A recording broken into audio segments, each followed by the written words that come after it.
Shalom.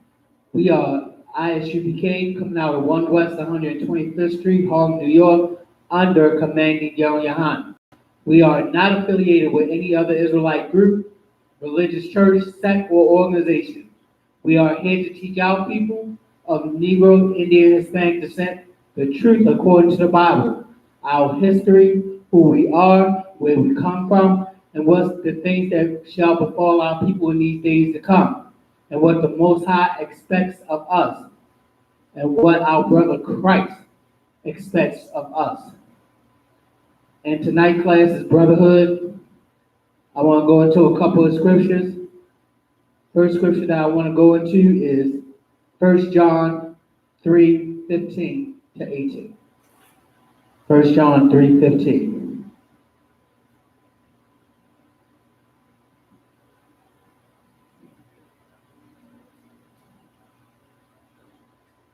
Bear with me.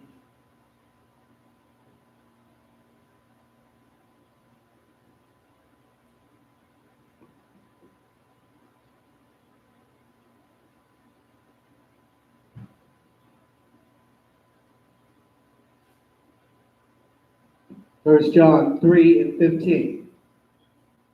It says, and this is tonight is the Brotherhood class, getting scriptures on how you should treat your brother, how you should love your brother, how you should be there for your brother. Because Zephaniah 2:1 says, gather yourselves together, yea, gather together, O nation not desired. Who on that sign back there of Negro, Indian, Hispanic descent is not desired? The world hates us because of the things to come. These other nations have read the Bible and know what is their fate. They know that the nation of Israel, those of Negro, Indian, Hispanic descent, is going to be on top and rule the other nations as Christ, as the Most High and Christ intended. And First John, but in order to do that, we have to come back into the spirit of Christ, which is brotherhood and love for our fellow Israelites. Because people don't know that John 3:16 is not talking about the whole world. John 3:16 is actually talking about Israel and only Israel, from cover to cover. This whole Bible is talking about those of Negro, Indian, Hispanic descent, Israelites. It's not talking about the whole world. And those Gentiles, which Paul was talking about, especially when you go to Ephesians 2:11, was those Gentiles in the past when the northern and southern kingdom had split up. And Paul went to go to those who was disenfranchised or basically casted out, which was the Israelites of the northern kingdom. But we're going to go into 1 John 3:15. It says, whosoever hateth his brother is a murderer. It says whosoever, and this whosoever is talking about anybody in Israel of those 12 tribes. The whosoever is Israelites. You can find that out in Acts 2:21 when it says, whosoever ye men of Israel. It says, whosoever hateth his brother is a murderer. So if you hate your brother, you're a murderer. Because why? You're going to hate your brother so much, have an evil eye towards him so much. You're not going to help him when he's in need. You're not going to feed him when he's hungry. You're not going to clothe him when he's naked. You're not going to visit him if he ends up in prison. You're not going to help his family when his family is in need. And you're supposed to be his brother, which means a fellow Israelite. So you're going to cast that brother to the side to die. And that's what you're doing when you hate your brother that much. You're casting your brother to the side to let him die. That is not in the spirit of the Most High in Christ. That's why we're supposed to gather ourselves together. Ye gather together on nation not desired. Because what is the foundation of a nation, of a society? Is that the people care and love for one another. Our people love and care for one another. That is not in the spirit of Christ when you don't. So the scriptures is calling you a murderer if you're an Israelite and you hate your brother. Because you done murder him by not helping him at all. And it says, and ye know that no murderer hath eternal life abiding in him. Which means the same way that you did that brother, another brother is going to do you when you're in need and you're in help. And just so happens, if you do die, that was the punishment for you treating your brother like he was nothing, like he was trash. You treated your brother like he's somebody on the street or from another nation, and you hate him. We supposed to love our brothers and sisters of our nation like Christ loved us. Verse 16, it says, hereby perceive we love the Salaki. Hereby perceive we the love of God, because he laid his life down for us. This is talking about Christ laying his life down for us. Christ died for the nation of Israel. But that's a whole nother class. But Christ died for the sins of all Israel. That's Matthew 1 and 21 and so on. It says he laid down his life for us. And we ought to lay down our lives for the brethren. This is not talking about somebody who claim they are or somebody from another nation. This is talking about your actual Israelite brother, those of Negro, Indian, Hispanic descent, from Judah, Benjamin, Levi, Simeon, Zebulun, Ephraim, Manasseh, Gad, Reuben, Naphtali, Asher, and Issachar, those of Negro, Indian, Hispanic descent. This is how you show love for your brother, that you lay your life down for him, that you keep the commandments, that you teach your brother and your fellow sister of Israelite descent to keep the commandments, which is the love of the Most High, which is 1 John 5 and 3. The churches don't know the love of God. They can't teach. They cannot teach the love of the Most High, because why? The church breaks every commandment, and that's in Romans 1 and 25 to 32. Everything like child molestation, homosexuality, stealing, robbing, raping, murdering, even murder in the Christian or these religious denominational church are happening in the church. So if that's going on in the church, how is you showing yourself in the church claiming that you love a brother? The pastor will tell you quick and hurry and in a minute. If that brother do you wrong, you ain't got to speak to him again. You ain't got to never do nothing for him. Turn your hand to him and turn your face and your back to him. That is murder. If your brother needs you, you help him out. If your sister needs you, you go to her aid. If your brother is hungry, you clothe him. If your brother is hungry, you feed him. If your brother is naked, you clothe him. If your brother need a ride somewhere and you got the means and the transportation to do it, pick that brother up, you got the time. Show that brother you love him by doing for him like you would do for yourself, like you would do for Christ. And we're going to go into that scripture soon. But it says, but whoso hath the world, but whoso hath this world's good and saith his brother had need. So you saying your brother had need, but yet you turning away from him. It says, and shut him up his bowels of compassion for him.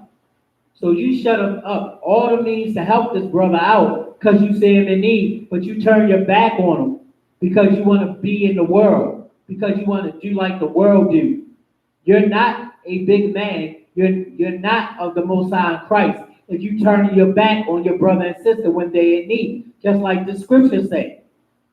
And we in 1 John 3 and 17.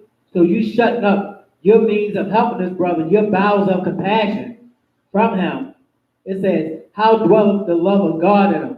What love of the Most High is dwelling in you when you turn your back on your brother and sister? How dare you claim that you love the Most High in Christ when you got your back to your people? Serena Williams went ahead and went all the way over to Africa to go live.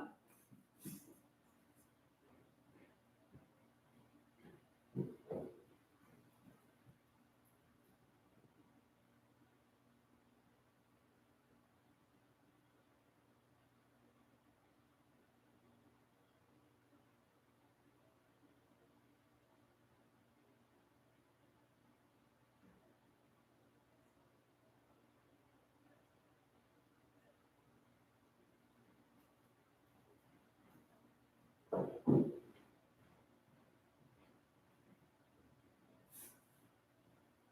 like that about that. I had to let in my brother. I had to let in my brother. The word, That sir. compassion. A younger brother. That compassion, that love. I ain't gonna leave my brother standing out there where he wanna come to class, where he wanna get, where he wanna do what he need to do for the Most High Christ. Let that brother in. Right. If that brother is homeless, you give that brother somewhere to stay. Right. That brother hungry, you either buy him something to eat or get something out your refrigerator. Because trust me, the Most High done made it enough for you to feed him and you. If that brother ain't got no clothes and you got the means, you buy that brother some clothes or either give him something out of your closet or directly off your back. Your brother ain't supposed to be walking around naked and unclothed. Come on, where's the compassion? Where's the love of the Most High that you claim that you got in you? How much more unworthy you gonna be by letting your brother suffer? Show that brother love today. Show that brother love right now. Because why? The Most High in Christ have instructed you to show that brother so much compassion that it was like Christ was standing there right there showing you love and compassion. Verse 18. 1 John 3 and 18. It says, my little children, let us love not in word, neither in tongue, but in deed and in truth. So you up there saying you love a brother, right? You say that's my homie, that's my, that's my ace, whatever. But yet, that brother is sitting there suffering. You say you're going to do something for the brother because he just might have lost his job, or that brother might have fell on hard times. You're not going to sit there and help that brother, but you say it out your mouth in front of the witnesses, which is the Most High in Christ, that you're going to do for that brother, and yet this brother is suffering. You a damn hypocrite.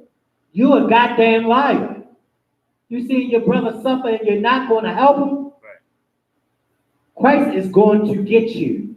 The Most High is going to send judgment and evil angels on you because why? You want to hate your brother for nothing. You see the brother struggling and you're not going to help him, you're not a man. Right. You're a goddamn demon. You're worse than a wicked woman. That's what the hell you are, and you got feminine feelings on you by wanting not to help that brother.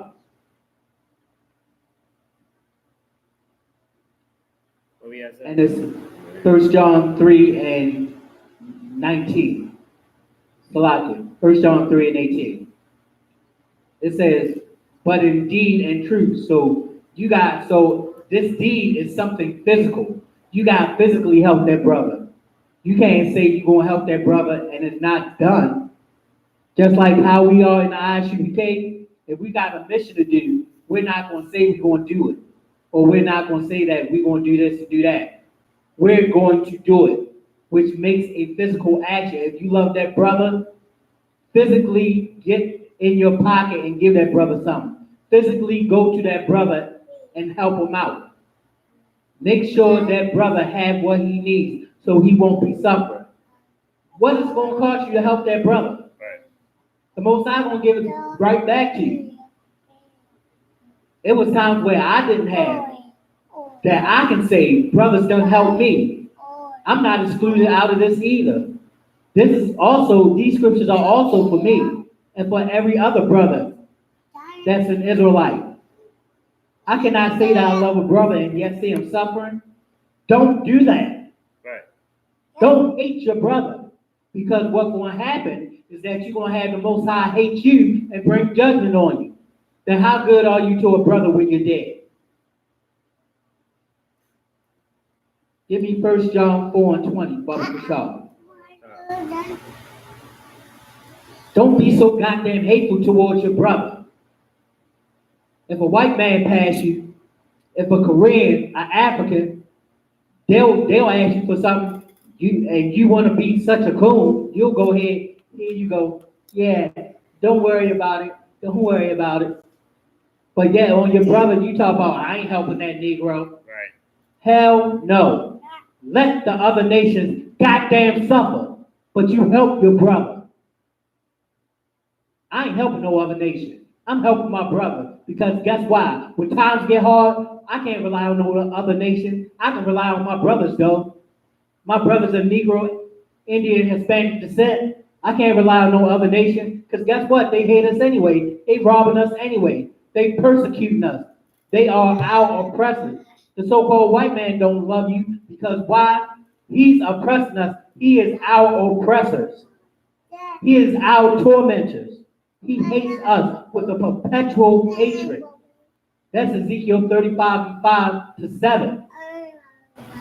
It says the so-called white man, Esau, hates us with a perpetual hatred. So how much do the so-called white man love you? You gonna love a white man, but you ain't gonna love your brother? You can make amends with your brother easy, but you ain't gonna never make amends with a white man, because why? He's up there trying to kill you anyway once you in the street. You minding your business. You walking up and down the street, all of a sudden the APB go out for a black unnamed suspect. They give a description. Say that can fit any black man. The police go out in the street. Who they wind up arresting you, even though you mind your business, they wind up arresting you. And guess what? If you resist, it is their job to try to go ahead and kill you. But guess what? You could have avoided that by helping your brother. Because if you help your brother, what time do you have to be in the street? What time do you have to be in places where you don't belong? What time do you have to have hanging around these other nations? These other nations don't want to hang around us. That's why the scriptures say we are not desires. That's not showing one. It goes back to that. But guess who do desire you? To help your brother, to love you, the Most High in Christ. So go ahead, 1 John 4 and 20. Come. 1 John chapter 4, verse 20.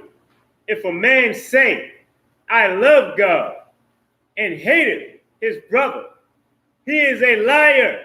It says what? Read it one more time for all of Israel to hear this, because if we don't get ourselves together and we don't show each other love and brotherhood, the Most High is going to be very vengeful and wrathful.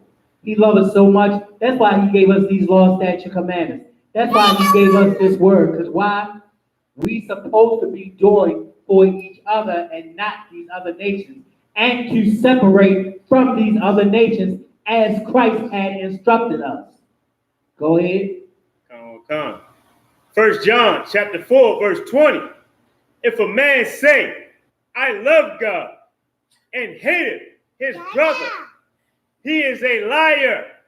It says, if a man say, I love God, so a man is professing this out of his mouth. Basically, an Israelite. But where are most of our Israelite brothers at? Because Hosea 4 and 6, for we are destroyed for the lack of knowledge. We up there in the churches, which Acts 7 and 48 says, the Most High does not dwell in temples made by hands, which means it was made by a man's hand, and they teach you the philosophy and the rudiments of men and the world, and not after the Most High in Christ. That's Colossians 2 and 8. It says, if a man say, I love God, and hateth his brother, the Most High is calling you a liar. You are a horrible liar. So you up there saying that you love your brother, but you ain't doing nothing for him. You're not lifting a muscle. You're not moving your feet to go towards that brother. You're not opening your arms to let a brother in. Because anything can happen to your brother. Somebody could have died. You need to be there for him.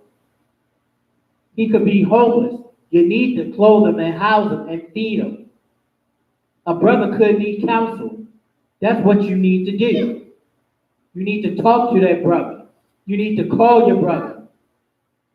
The scripture says, for to do well and to communicate, forget not. For with such sacrifices the Most High is well pleased. So if you got a brother missing in action, or the brother is home hurt with a broken whatever, or times them fell hard for the brother, call, check on that brother, go to that brother aid. Don't leave him out there stranded like he drifted in the sea by himself. You swim out to that brother and you lend him a helping hand. Don't be a goddamn hypocrite by letting your brother suffer and drown. How dare you say you love the Most High in Christ, but you're not keeping the commandments? Loving your brother is one of the commandments. Go ahead. For he that loveth not his brother whom he hath seen, how can he love God whom he hath not seen? It says, he that loveth not his brother whom he hath seen, how can he love the Most High whom he hath not seen? So you see your brother every day, you chilling with him, but your eye evil towards him. You chilling with this brother, going places. He picking you up in his vehicle, or y'all walking somewhere. He sharing his money with you, making sure that if you got, he got, but your eye evil towards him. The Most High is calling you not only a liar, but a damn hypocrite. So you seeing your brother every day, but you hate your brother. How you gonna love the Most High, which you claim that you do, but yet you hate your brother in secrecy? Right. Other brothers can tell you, sir, when you hate another brother, because why? It's always some little conflict going on. It's always some back and forth banter that everybody else is catching but you. Our people need to stop that. Our people need to love one another. How are we going to get the kingdom and build the kingdom and keep the kingdom if we at each other's throat? We got a lot of people in our cities that's homeless, that don't have a way. Guess what? If they on the street and you just finished having lunch and you got an extra sandwich, give it up to that brother or that sister of your nation, of your people.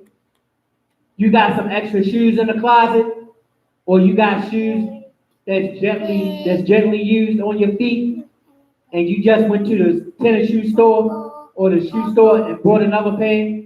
Give them the ones off your feet, or give them the ones that you had just bought. Don't let that brother suffer. Don't let that sister suffer. You got any extra dresses at home, sis? And you know a sister don't have that much clothes? Give them the clothes that you are not using.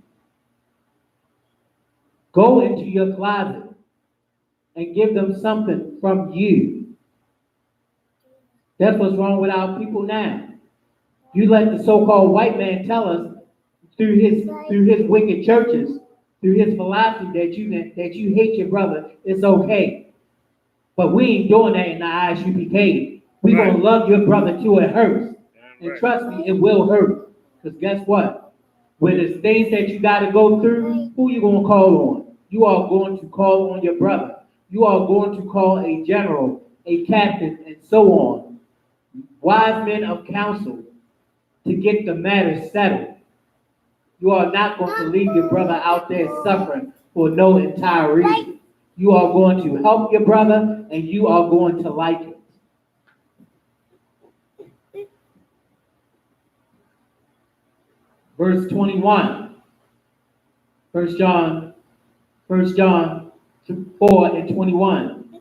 And this commandment had we from him. This commandment is talking about this stern order. This order from Christ, from the Most High.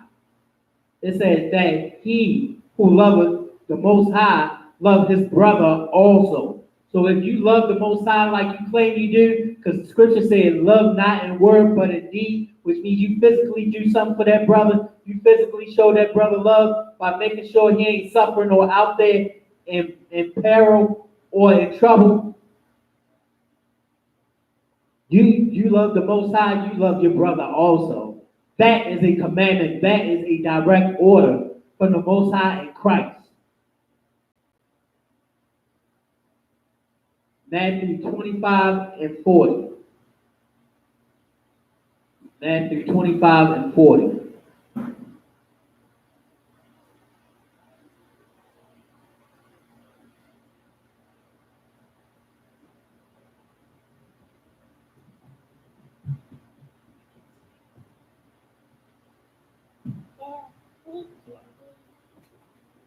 Matthew 25 and 40. Baba Kushal. Oh, God, slap. Matthew 5, you said? Matthew 25 and 40. Slacks. That's my door. It says, and this is Christ talking himself in Matthew 25 and 40. And it says, and the king shall answer and say unto them, verily I say unto you, inasmuch as you have done it unto one of the least of my brethren. So this was Christ calling the disciples and calling every Israelite his brethren. We all know that we servants to Christ and the Most High. But Christ, out of his own mouth, was calling the disciples and Israelites my brethren. So Christ already knew that he's not only our king at the same time, but he's our brother.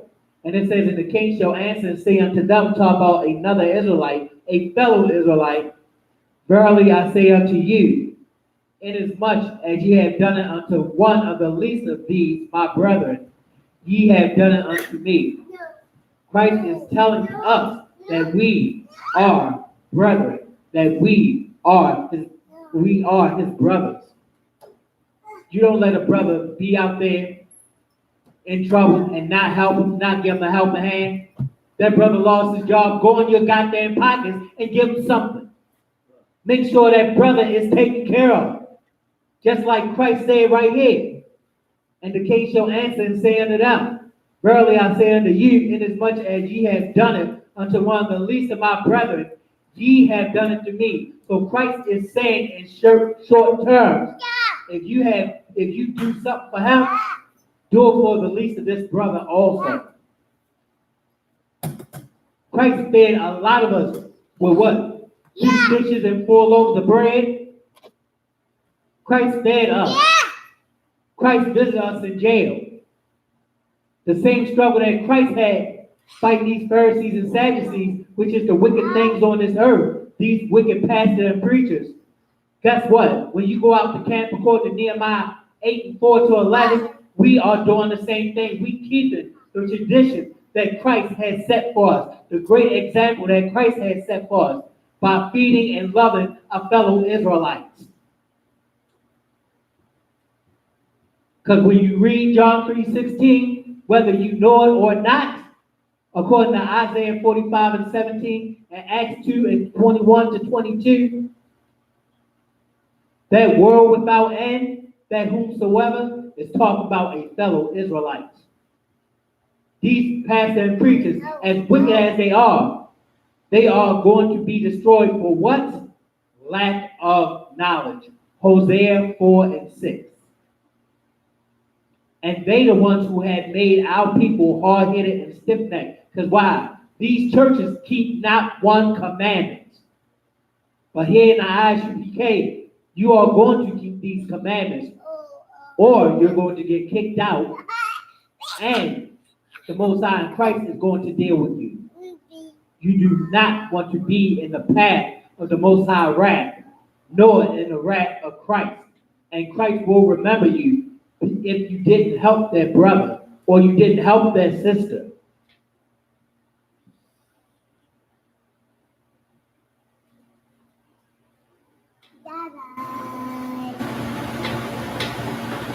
Give me Matthew 5 and 22.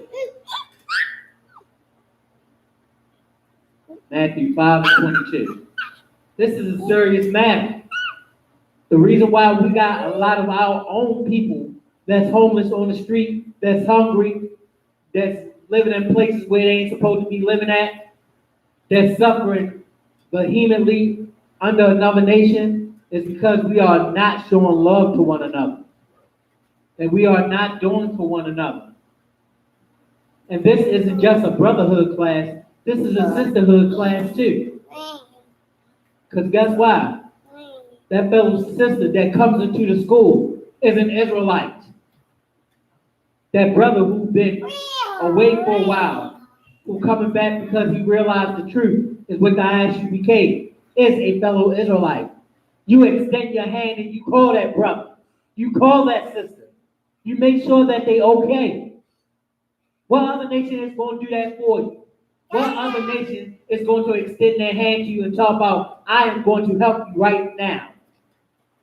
These other nations hate us so much that they became the police, that they became ICE, that they became the white man's military, that they became the Army, Navy, Air Force, Marines. They're tormenting our people, that's killing us in the street, that's so overzealous and hate us so much undercoverly that they shooting us in our head, that they raping our daughters. They even raping our sons, turning them to homosexuals. That's not a custom of our people according to Leviticus 20 and 13. The Most High hate homosexuals. That's something that the white man had forced us to do during the time of slavery. Talk about buck breaking. What would happen was they would take us, the male, from his wife, take him to a place, strap him down, tie both of his legs and arms up, and do what? Ram him. And you don't think that the so-called white man is evil? How evil do you have to be to go ahead for a man to take another man's manhood? You basically, mentally, physically scarring that brother. I dare somebody from the LGBT community go ahead and come up on here and say, well, God loves homosexuals. God, you can come as you are. You can go ahead and be what you want to be. Ain't that what the army tell you? All those undercovers there? Ain't no sister should no sister be trying to go down with another sister box. Shouldn't no man be up there trying to put his mouth on another man's rod or another man's behind? Look at what happened to Sodom and Gomorrah. The Most High killed saw people, the so-called homosexuals in Sodom and Gomorrah, brought down fire and brimstone on them to where it ain't nothing over there. And guess what? For Lot's wife who wanted to be hard-headed when Sodom and Gomorrah was burning, guess where she at? She's still there in Sodom and Gomorrah as a pillar of salt. And that salt is so toxic. You can try to take a piece of it if you want, you won't survive. When the Most High says to do something, which is love your brother and sister, the Most High meant it. Christ meant it. These scriptures are not here just to be here and they pretty to read. They are here for our understanding and our learning.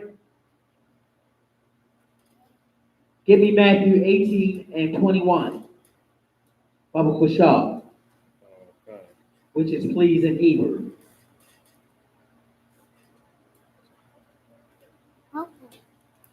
It's ridiculous that we see our people suffering. But because the Christian church and these religious denominations have taught us to hate our brother and sister, that's why our brothers and sisters are out there in the summertime right now on the street, getting burned up and falling out and dying from heat stroke.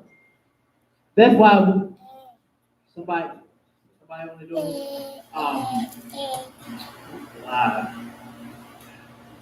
if you can, Bubba Shaw. If not, send that brother, Bubba Shaw. Come. That's why our brother and sister out there suffering for heat stroke, falling out. The hottest right now where we at was what? At least 95 degrees. I had to go to slavery. I didn't want to be out there in slavery. I didn't want to be out there in the field. But guess what? When it's time to go to war on Saturday in camp, I'll brave it. So what the hell if I fall out? It's a brother that loved me enough to take me home because I'm exhausted. Ain't no brother gonna let you die out there. It's very important for us to go to camp and educate our people on what the Most High and Christ had for us, so that what? We won't continue to serve this hell on earth under the tyranny of these other nations and the so-called white man. Give me Matthew 18 and 21.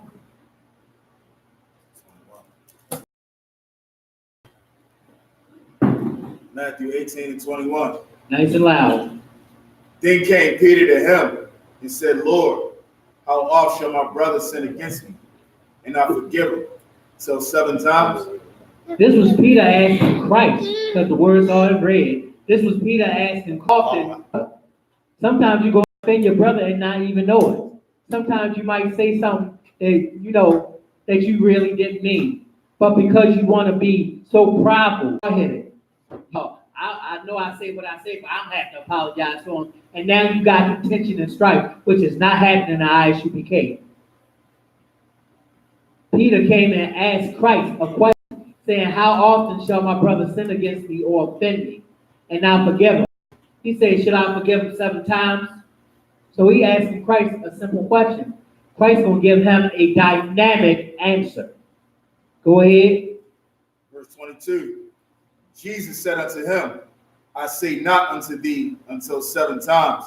So Christ answered his question. He said, I say not unto thee 7 times. No, don't forgive your brother just 7 times. Read on. But until 70 times 7. But, meaning 4 only, which means still forgive your brother, and many times as he offend you, you forgive that brother, which means 70 times 70, which means as much as possible. Because don't you need mercy when you mess up? Don't you need forgiveness and love when you mess up? The disciples asked Christ for forgiveness. Christ asked the disciples for forgiveness. So how much better than Christ? Christ was perfect. And Christ had to ask the Father, the Most High, for us. Father, forgive them, for they know not what they did. We was doing things and not realizing the harm that we was doing. We had the northern and southern kingdom split up. Why? Because of differences and not knowing how to forgive one another. But guess what? You read Ezekiel 37 and 16 to 19. The Most High the Most High in Christ is making the 2 kingdoms, the northern and southern kingdom, one again. Which means these 12 tribes is going to get along and love one another. Or guess what? Each individual will suffer the wrath of Christ because Christ gave us orders to love one another. It's very much of a shame that we have black celebrities out here that's famous, that got millions of goddamn dollars, and they'll look at a brother and pass him on the street like they ain't nothing. Go to California, to Hollywood, and see our brothers and sisters standing right there where they got a star on the Walk of Fame, and the celebrity will look and turn up their nose at a brother, and yet they got the money to give him a damn sandwich. It makes me sick to see that. Me, myself, I don't care what happened to me. But guess what? I'm not going to let it happen to a brother. Because when I was down, and it ain't even because of that, but when I was down, a brother helped me. A brother sat here and taught me these scriptures, how to love my brother. I came to Isupk in 91. And guess what? Brother sat there and painstakingly taught me these scriptures and loved me enough to sit down and teach me what I'm teaching today. And that's love. I'm not going to love another nation. Nobody can make me love another nation. But guess what? The Most High in Christ will make me love my brother. Will make me love my sisters. Because why? It's a righteous thing to love your brother and your sister of your nation. It's a righteous thing to give them a helping hand. It's a righteous thing to show that you love them, not with word, but in action. Don't be such a goddamn hypocrite like the churches. The churches take their millions of dollars. They keep that commandment of tithes. And yet, the neighborhoods, the houses, the people around it, the people in the neighborhood are poor and broke. Because the churches don't show love. The churches show nothing but hate. You, like I said before, you read Romans 1 and 25 to 32, and it shows you the wickedness of the churches hands down. It's more murder going in the churches than anything. Because if the Most High Spirit was dwelling in the churches, how the hell Dylan Roof come in there and spray 9 people with an AK-47 if the Most High was with them? If the Most High loved them that's in the churches, why so many churches get bombed? The Most High is not with these churches because they're so wicked. The Most High is against these pastors and preachers. And you can read that in Isaiah 9 and 16 and Isaiah 56 to 59. The Most High is against these pastors and preachers, especially in Jeremiah 23 and 1, because they're showing you how to hate your brother and sister. Matter of fact, hold that, get Jeremiah 23 and 1. You want to keep on believing the lies of your pastor and preachers that they have taught, that they teaching? These pastors are so wicked. Look what happened to Jamal Bryant.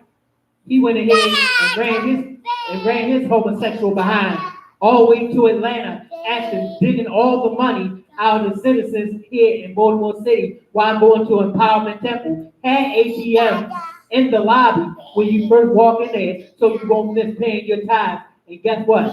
He ran out on all of them. So who's at Empowerment Temple now? We don't care in the ISUPK. Because he's going to get his day. Christ is going to chop his damn head off for being such a hypocrite and a homosexual. Matter of fact, Jeremiah 23 and 1. Book of Jeremiah, chapter 23, verse 1. Woe be unto the pastors that destroy and scatter the sheep of my pasture, saith the Lord. It says what? Woe be unto the pastors that destroy and scatter the sheep of my pasture, said the Lord. What does the word woe mean? Exactly. But more specifically, destruction and death. Right. So it says, woe be unto the pastors. Talk about these pastors and preachers up there teaching how to hate your brother, how to hate your sister, how not to love one another, how to have animosity towards each other. Like the scripture said in Romans 1 and 25 to 32. All that is happening in the churches now. That's why there is so much molestation and hate for one another in the churches. So much rape and homosexuality in the churches. You got men marrying men through the pastors and preachers of this generation. And yet, the Most High is against homosexuality. I bet you they won't bring out those scriptures like Leviticus 20 and 13. Come on now. No. 2 sticks rubbing together ain't gonna make a baby. 2 boxes rubbing together ain't gonna make a baby. That's really genetic hate.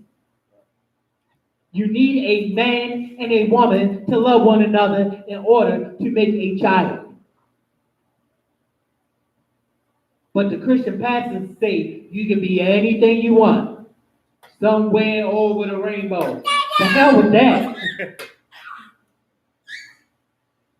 The LGBT has took the rainbow, the Most High symbol that he would not flood the earth by water again. And they took it and made it horrible. Come on now. How much more are we going to go be in church while these pastors and preachers destroy us? Al Sharpton up there dancing a jig. Right. But yeah, he's a reverend. A reverend of what? Who the hell is he teaching? What righteousness is he telling you to do? When the last time he gave a sermon? Exactly. When the last time he gave a sermon? When the last time he showed up for a cause that happened to a Black, Hispanic, and Native Indian that didn't involve money? Who the hell is paying this old bastard to go ahead and keep doing this to our people? And yes, he is a old bastard because why? He hates Christ. He hates the Most High. But yet he a reverend. He ought to have everything taken from him because of him teaching our people to not love one another and to be there for white people. Guess what? We are being destroyed for lack of knowledge. That's why I just go back to Hosea 4 and 6. It says, my people, the same people that Christ is talking about, the same people that the Most High love, say, my people are destroyed for what? Lack of knowledge. Lack of knowledge of what? These scriptures on how to love one another.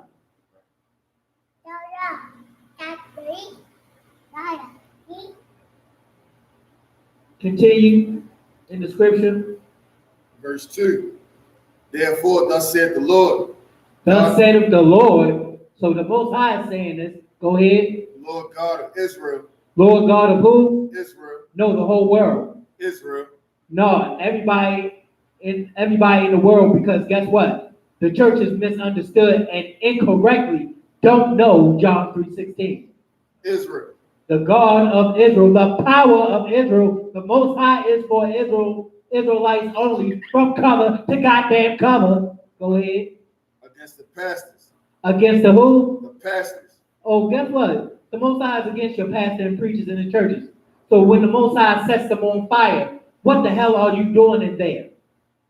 All the violence that came to the churches through the years because the Most High Spirit does not dwell in them. But guess what? Everybody want to go ahead and sing and dance and shake the tambourine.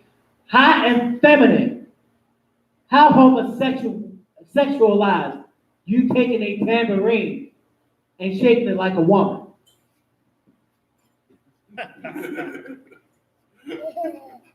Come on, be a man and voice your opinion. Go out there into the highways and the byways after being raised up and trained through the Isupk. Right. Isaiah 58:1. Cry aloud, spare not.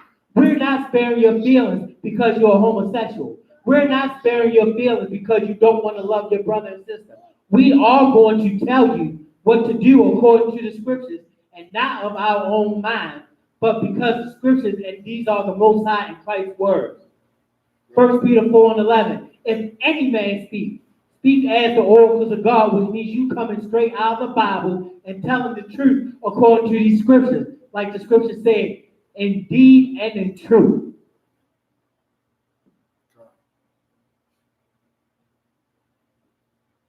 Go back to Matthew 18 and 21.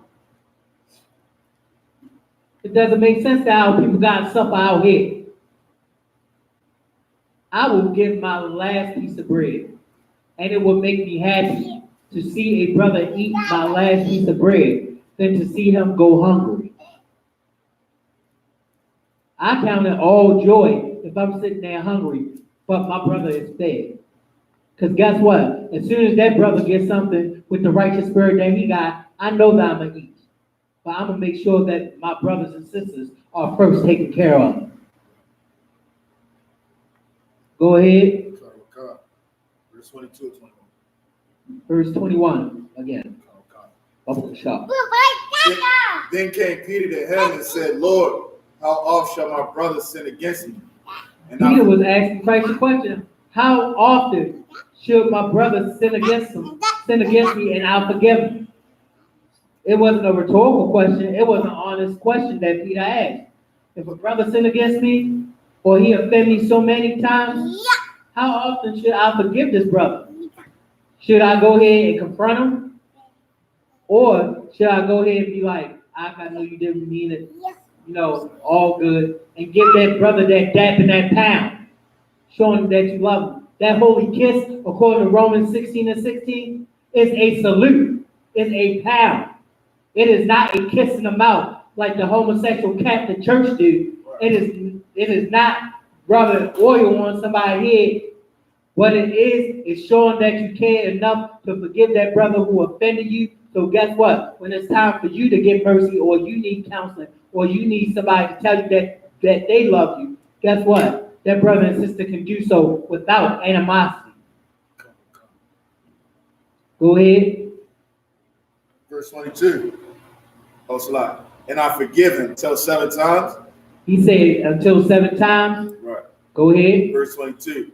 Jesus said unto him, I say not unto thee until 7 times, but until 70 times 7.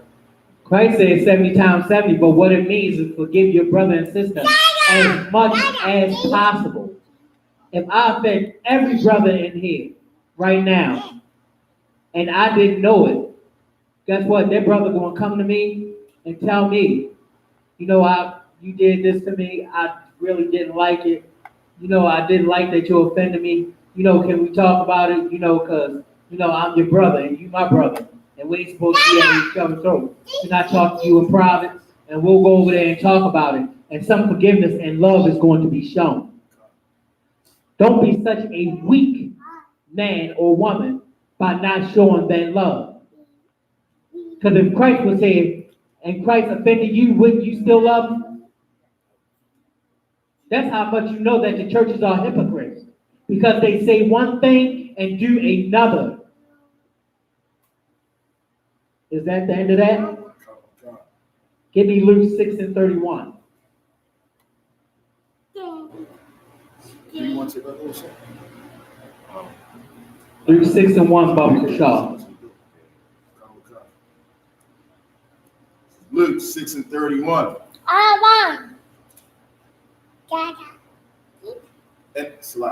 And as ye would that men should do to you, do ye also to them likewise. It says, and this is Christ talking again. Christ said, as ye would that men should do to you, do ye also to them likewise.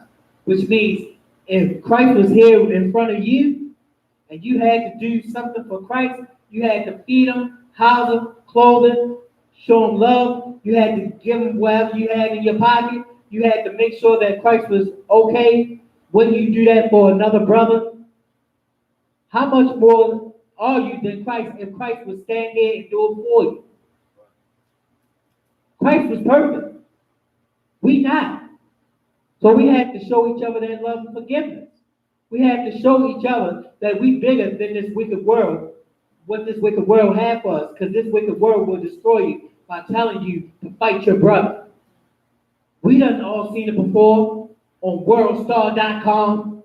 We done seen it on YouTube. Brothers and sisters fighting each other. Talk about, I don't love that B. I don't love that H. I don't love that N. But yet when it comes to a cause, that's the reason why we can't get together, because we hate each other. But you go to the Chinese, the Japanese, the Koreans, the East Indian, the Africans, the so-called white man, the so-called fake Jewish man, they love their people. When something come up and a crime goes against their people in their community, they come together and solve that problem. But us, because we're divided in Israel, we can't even stand one another.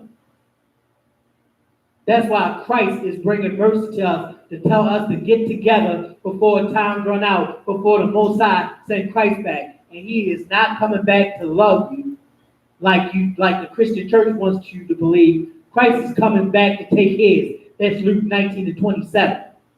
Go ahead. If I could. Us as a people, we love everything besides each other.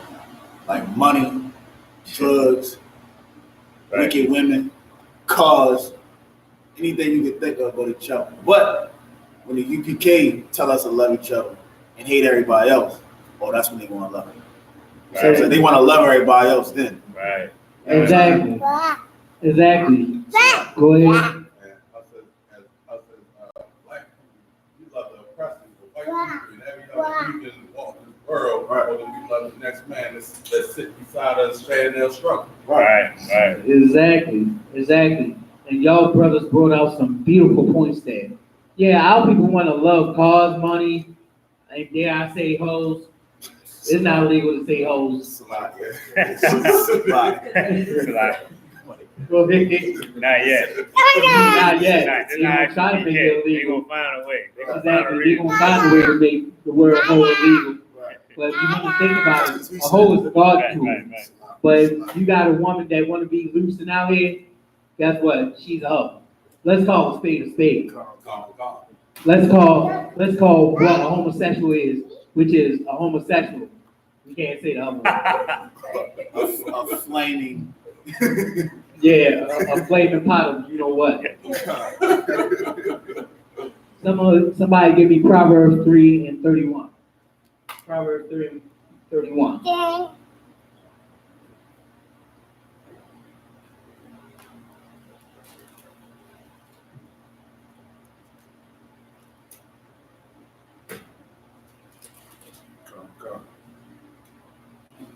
Proverbs 3:31. Envy thou not the oppressor. What it says? Envy thou not the oppressor. Proverbs 3:31 say, envy not the oppressor, which means love not your oppressor. These other nations, Chinese, Japanese, so-called white man, Africans, East Indians, Arabs, all these other nations, there's 18 nations on the whole planet. But 17 of these nations hate blacks, Hispanics, and Native Indians, which makes up the 12 tribes of Israel. It says, envy not the oppressors, which means do not love your oppressor. How can you love somebody when they oppress you? How can you love somebody when they torment you? When they put you through hell like they put you through hell now? What stores do we have to gather and collect the money to make sure that we can feed our people, so we can make sure that we have something to leave our children? These oppressors went ahead and make sure that they move into our neighborhoods and have these stores so that we can't even feed our family a crumb. We ain't even getting the crumbs no more. Because why? They own the crumbs and they sell it to us at a discounted price. How the hell is that even logical? We getting goddamn crumbs when the Most High say we the greatest people on the earth and that we should show each other love. Love is feeding one another. Love is visiting one another.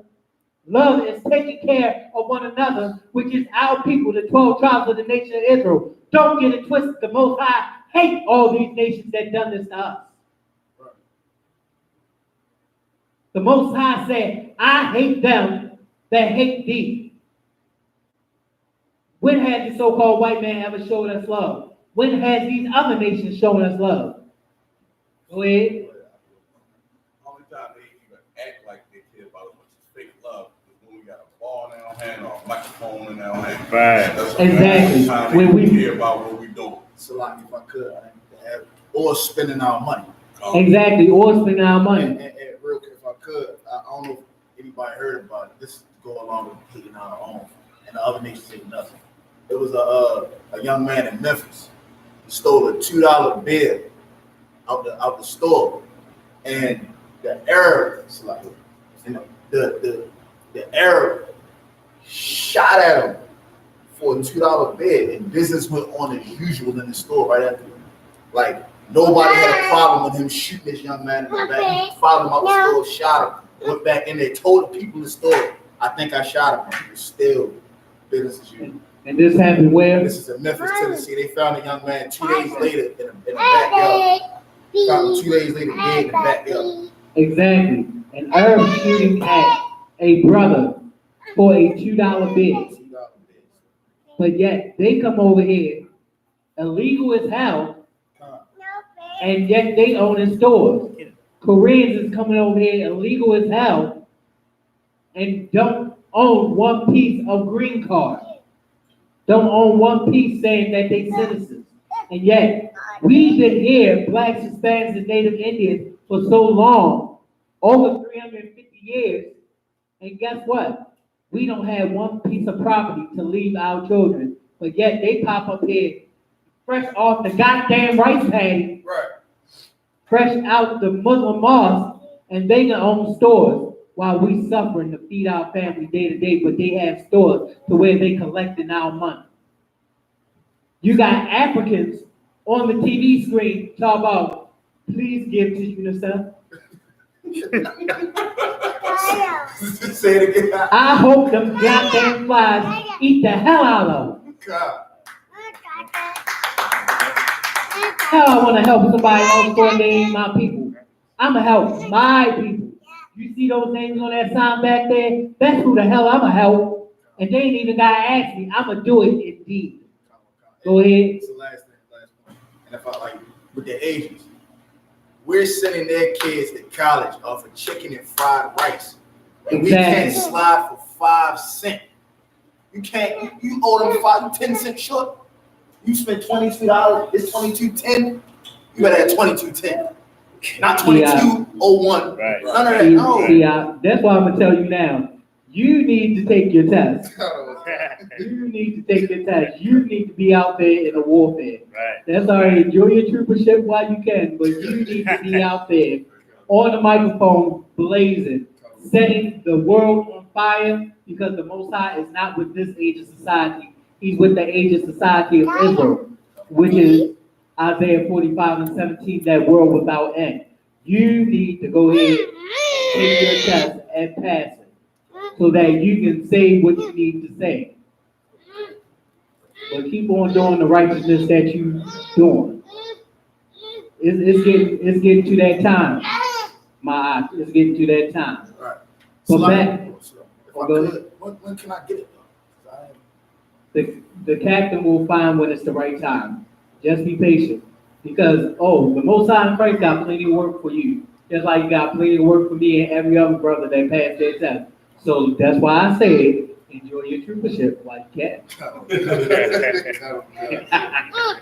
But back to Proverbs 3:31.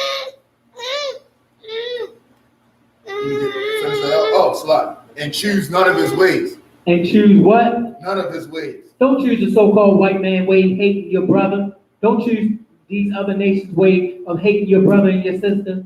Love them, help them out, do what you can for them. Because if we are destroyed because we won't help each other, how can we be the greatest nation on the face of earth, as the Most High has said that we are? Because guess what? Ain't no heathen getting into the kingdom. Ain't no heathens in the kingdom. That's Revelation 21:12. Those 12 doors, those 12 gates that ain't opening for nobody but the 12 tribes. Guess what? If you're an East Indian or African, so-called white man, or any other nation, you are not welcome into the kingdom, but you are going to build up what you destroyed of ours. Go ahead, Revelation 21:12. Come on. Revelation 21:12. I think I know about her. And had a great wall. Slot. And had a great wall. Slot, yeah. So what? It's a lie. It had a wall great and high. And had a wall great and high. Let's see what's on those walls. It was a wall, a gate great and high. Go ahead. And had 12 gates. And had 12 gates. And at the gates, 12 angels. And at the gates, 12 angels. So you had 12 of the Most High angels guard those 12 gates. But let's see what those gates say. Go ahead. And the names written thereon, which are the names of the 12 tribes of Israel. And the names written on those gates were written of the 12 tribes of the children of Israel. So how is it they saying in the church, all you gotta do is call on the name of God, on the name of Christ, and guess what? You can believe on them and you'll get your reward. You know what your reward is, other nations? So-called white man, East Indian, African. Revelation 13:9-10. Come. This is going to be your reward. And guess what? The 12 tribes of Israel are going to be happy to do it. Come. Go ahead. Revelation 13. That's 12. Slot. If any man have an ear, let him hear. It says, if any man have an ear, let him hear. We all got ears. We all got ears attached to our head.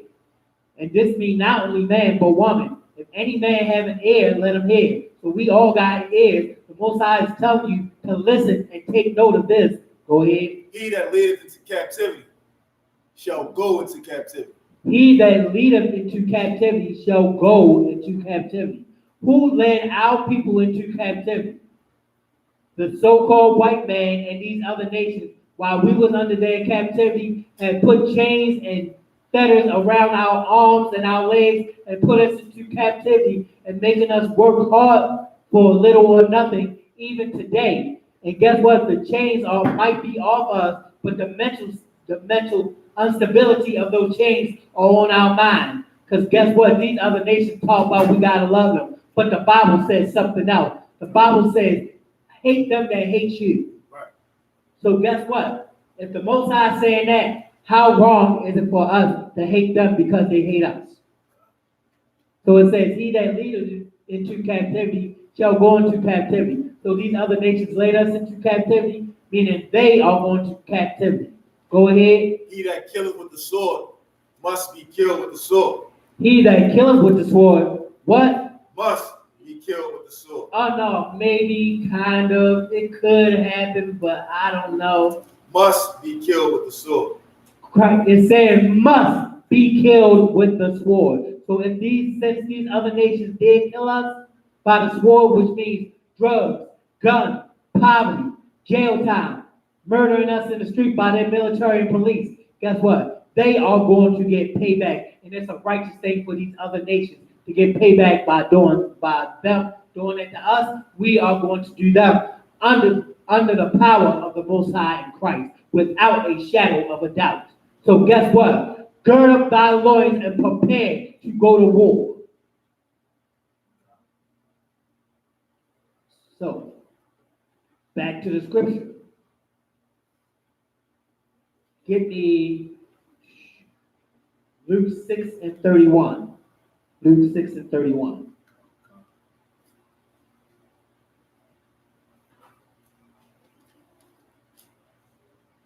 I'm telling you, our people need to get out these churches while they have a chance, because the Most High is bringing his wrath. Matter of fact, Christ ain't coming to go ahead and, hug you, to kiss you. No. Christ is coming back for payback, because guess what? The Most High instructed Christ on what to do. Give me Luke 19 and 27. Actually, these other nations trying to have us in these churches make us believe, these 12 tribes, that he's coming to hug and kiss these other nations and bring them in to the kingdom. Salaki, 37 and 27. Luke 19 and 27. Come on. This is Luke 19 and 27. And he said, the things which are impossible with men are possible with God. The things that are impossible with men are not what? Are possible with God. Are possible with the Most High. Just because these pastors and preachers don't think that these things are happening in the Bible, because guess what? Many of these pastors and preachers do not believe the prophecies of the Bible. Do not believe these things are going to happen. But what is impossible with man is possible with the Most High. So guess what? When these prophecies do happen, that's why there is going to be a weeping and gnashing of teeth, because these pastors and preachers are going to die from having a heart attack from eating all that pork, shrimp, lobster, breaking every commandment, sleeping with anybody else's wife. And guess what? Christ is going to have judgment on these wicked pastors and preachers, because these wicked pastors and preachers are what? The Pharisees and Sadducees of the past. There's nothing new under the sun, like Ecclesiastes 1 and 9 says.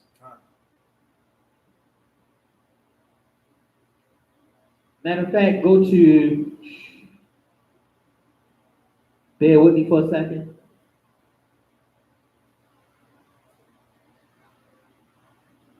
Luke 19 and 27.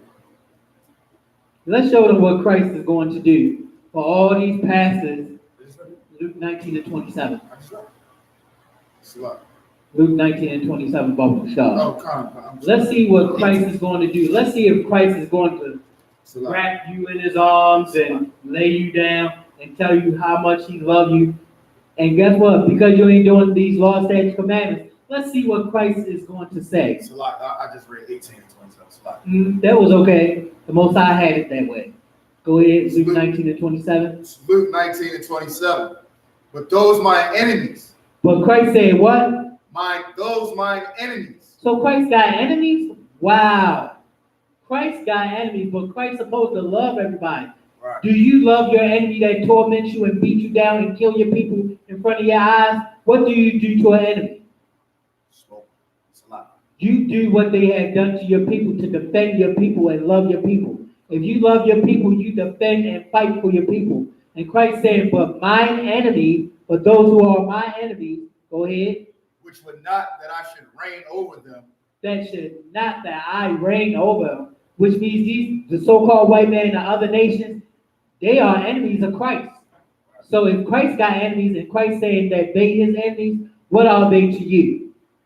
They are your enemies also. Because guess what? That black man that's in the Bible called Jesus Christ, Yahweh Shah HaMashiach, in the Hebrew, meaning anointed Savior, that's from the tribe of Judah, which is Hebrews 7 and 14. Guess what? Christ said, but those my enemies, go ahead, which would not that I should reign over them, that I should reign over them. Go ahead. bring hither. What? Bring hither. Christ said, bring them to me. Go ahead. And slay them. Oh no, Christ gonna love everybody. What did Christ say? And slay them before me. And slay them before me. What does it mean to slay? Exactly. The water says it means to kill. So Christ said, if you don't want me to reign over you, if you don't want my brothers and sisters ruling in this kingdom yet to come, Christ said, bring all those bastards here and slay them before me. That's how much Christ loves you, to where he would slay other nations for you. If I could. Go ahead. That's the order of all orders. Like, exactly. Think about that. And you're right. That's Christ giving a direct order. Bring, just like these pastors and preachers, he gonna come and he gonna tell these pastors and preachers, hey, what's your rank? Right. Okay. Go ahead and get that Negro in that church. Right. Bring him here. He broke too many commandments. Right. What I'm going to do to them, I am going to slay them before you to show you not to do as these pastors and preachers do. Not to do the wicked thing that they do. Go ahead. Precept. I don't know which one it is, but I will make them hunters. Oh, come.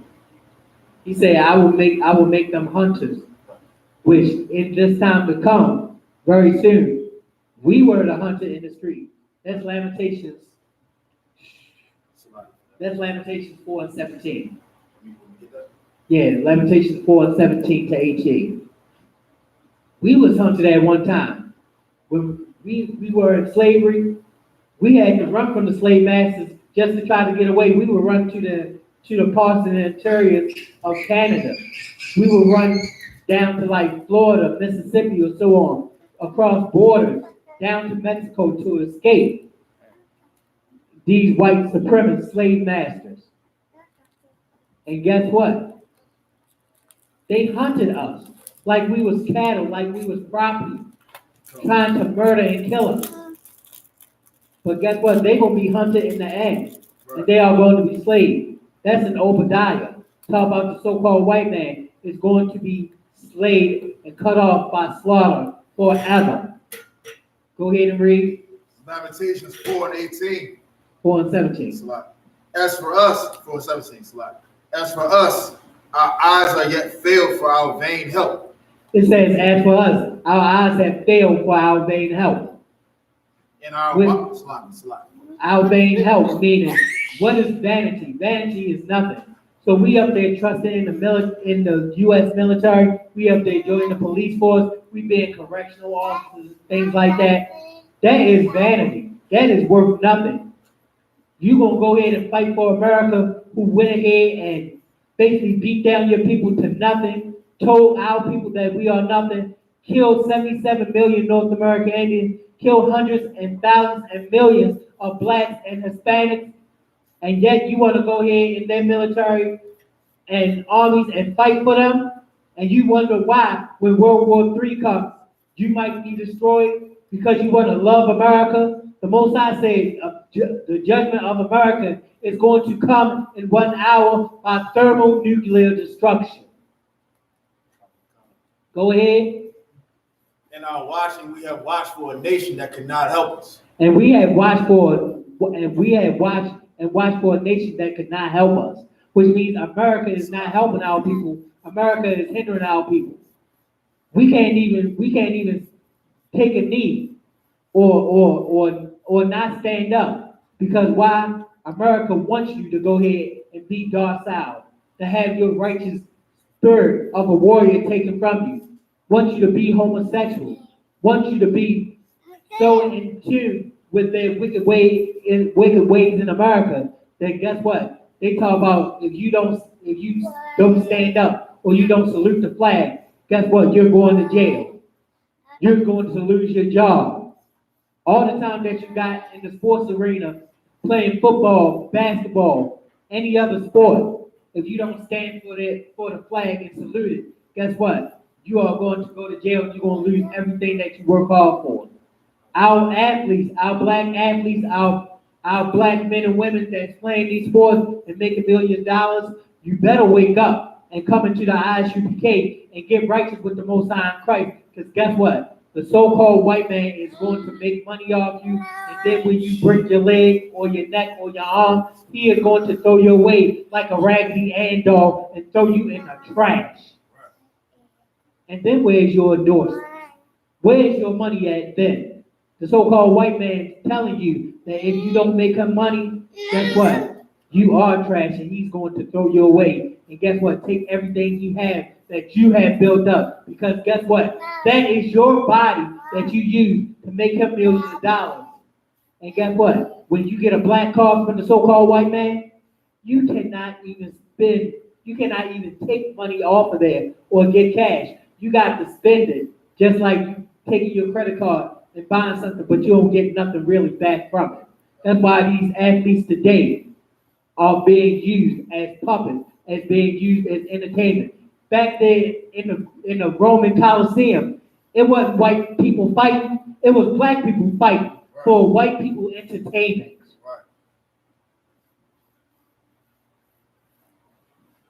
Matter of fact, bear with me for a second. So like, if I could, the white man knew what he was doing from the jump. Like, who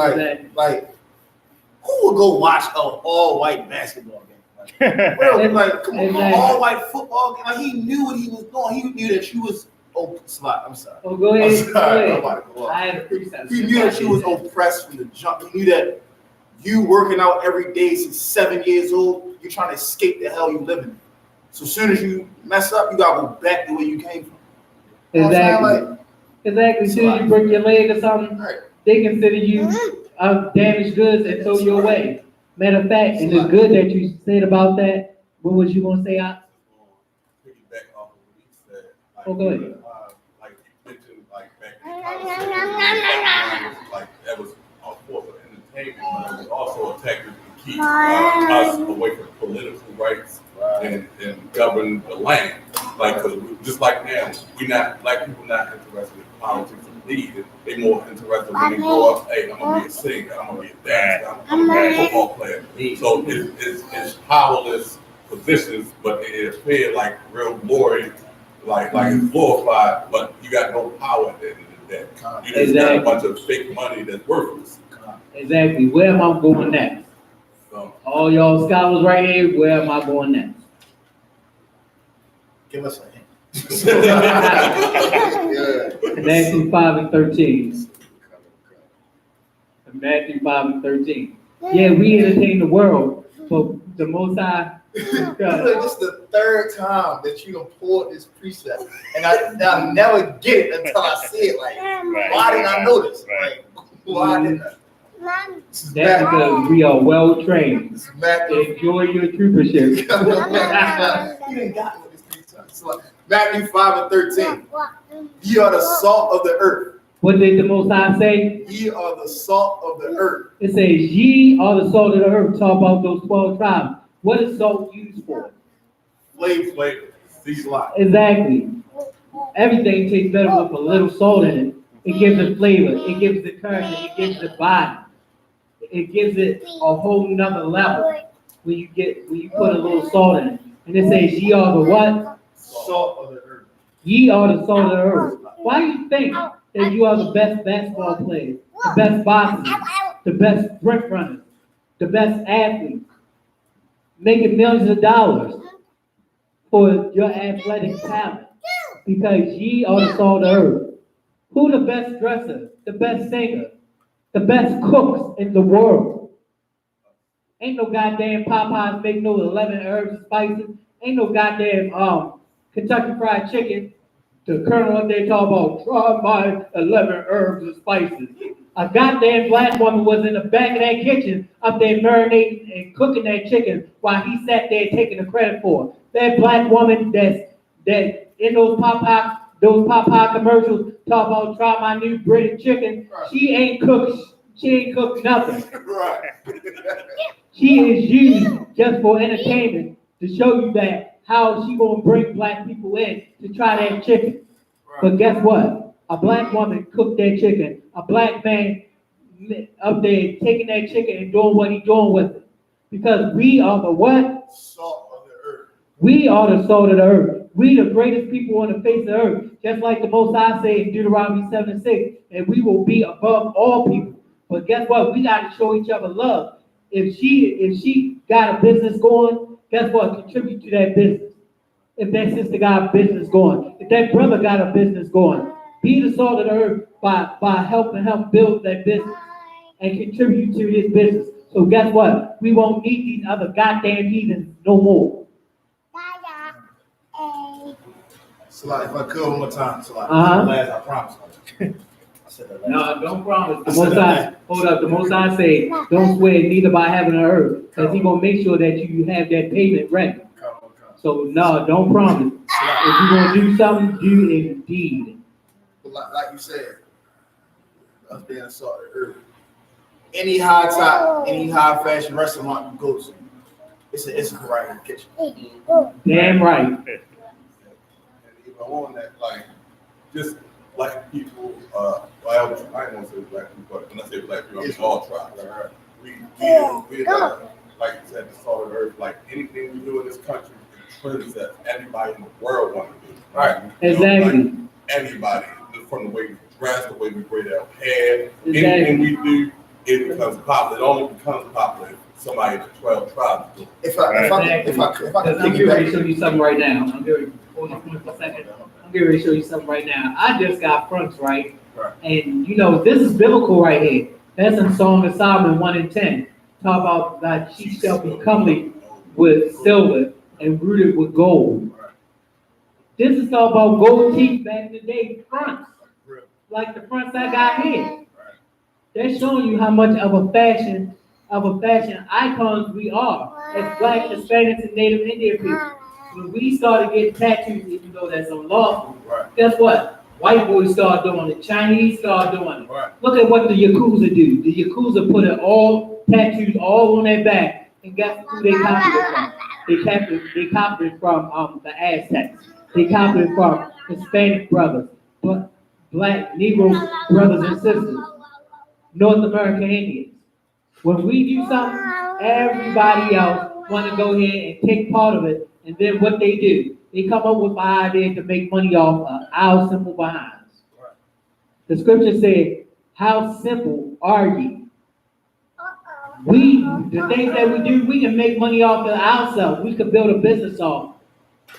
But because we want to be simple and hate each other and not support each other's business, that's why, you know, we don't have any businesses for ourselves. Look up Tulsa, Oklahoma, Black Wall Street. Because the so-called white man was jealous that we was thriving. We had our own bank. We was getting ready to get our own money.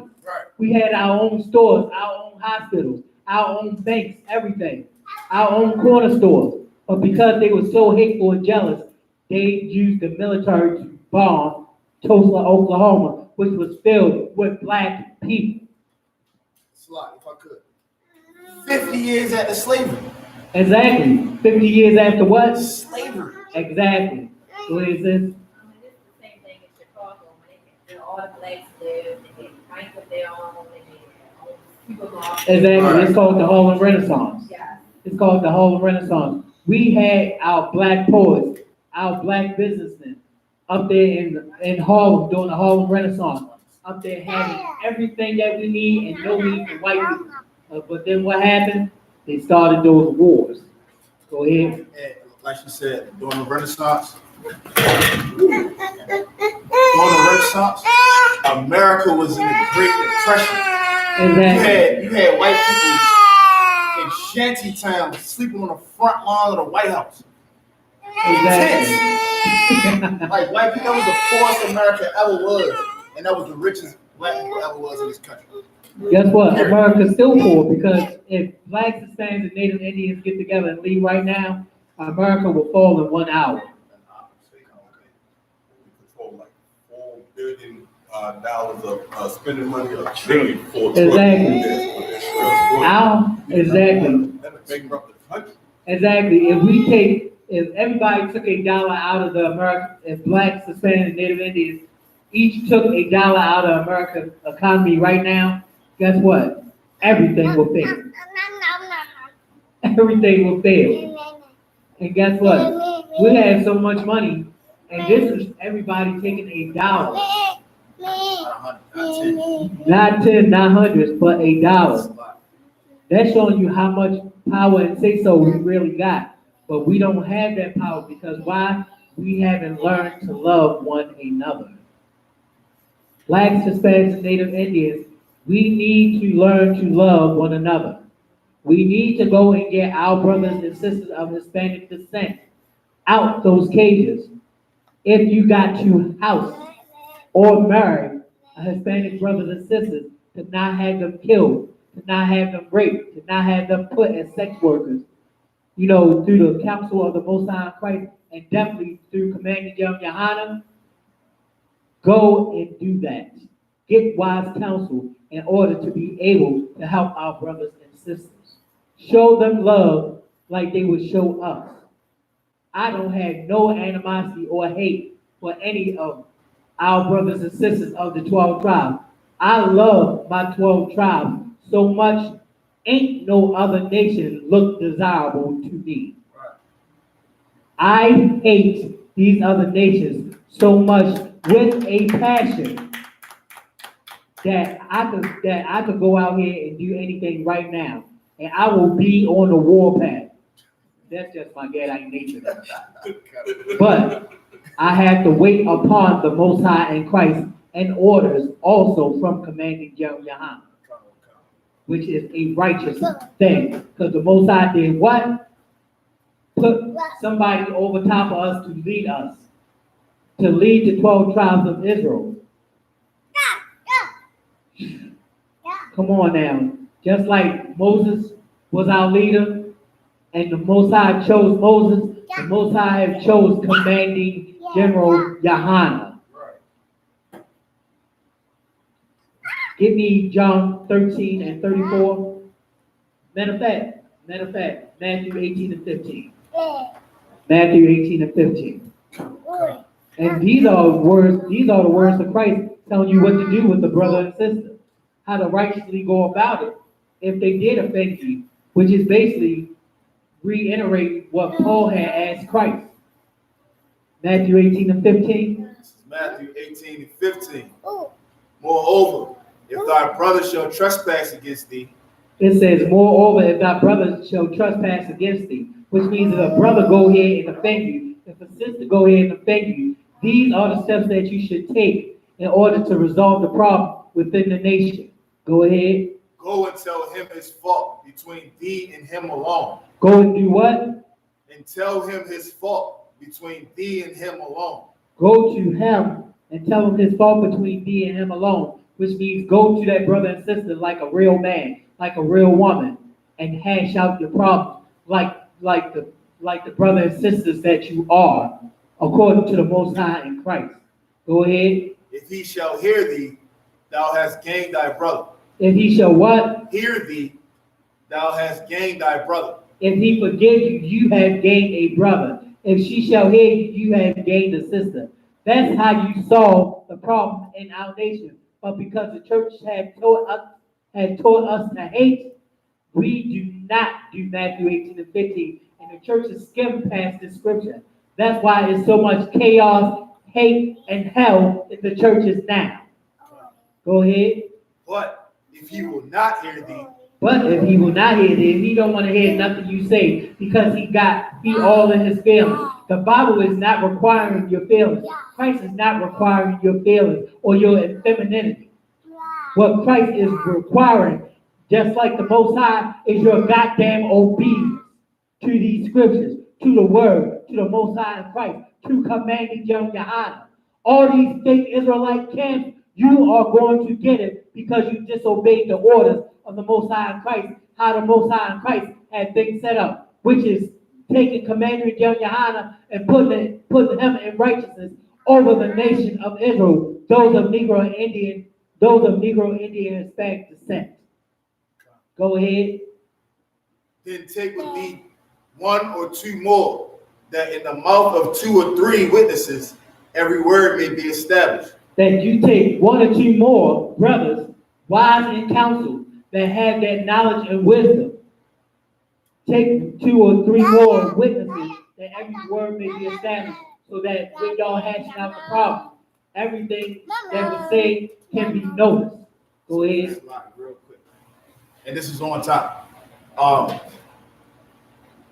don't know if y'all remember when I called into the radio show about I don't know if y'all remember when it was like when I said about Shalimar and all that. Yeah. That's what this situation was about.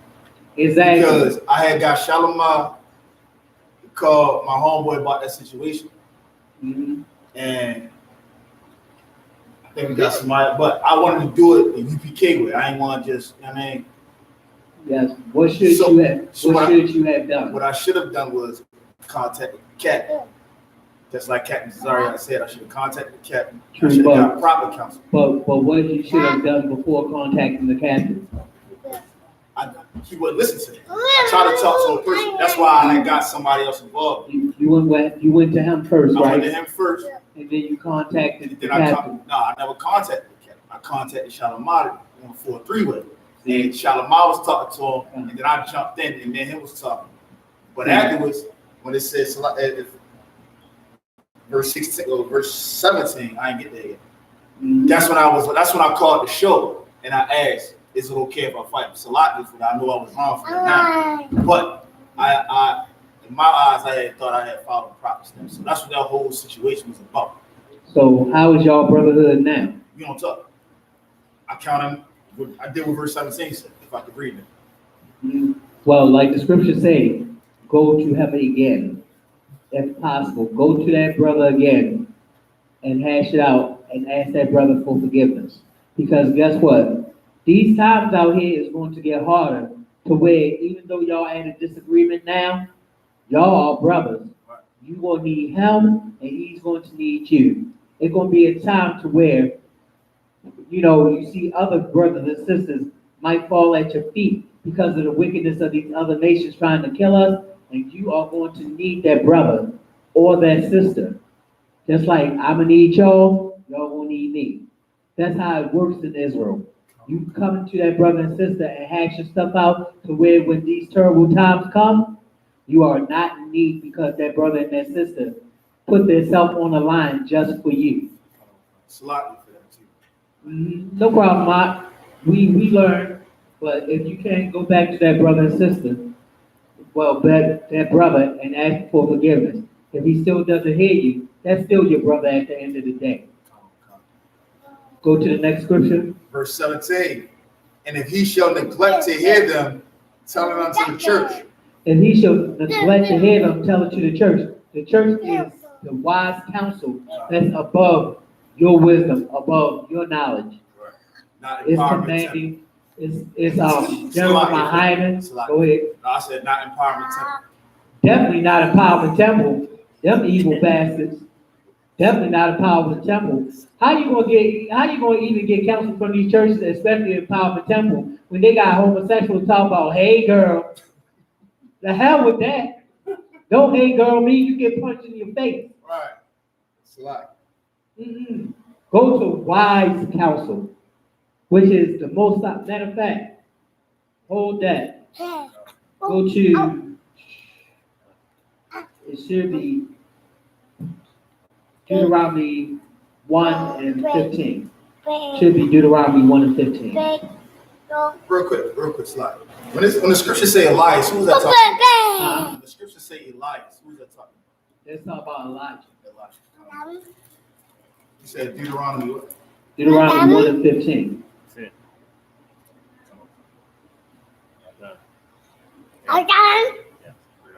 Now.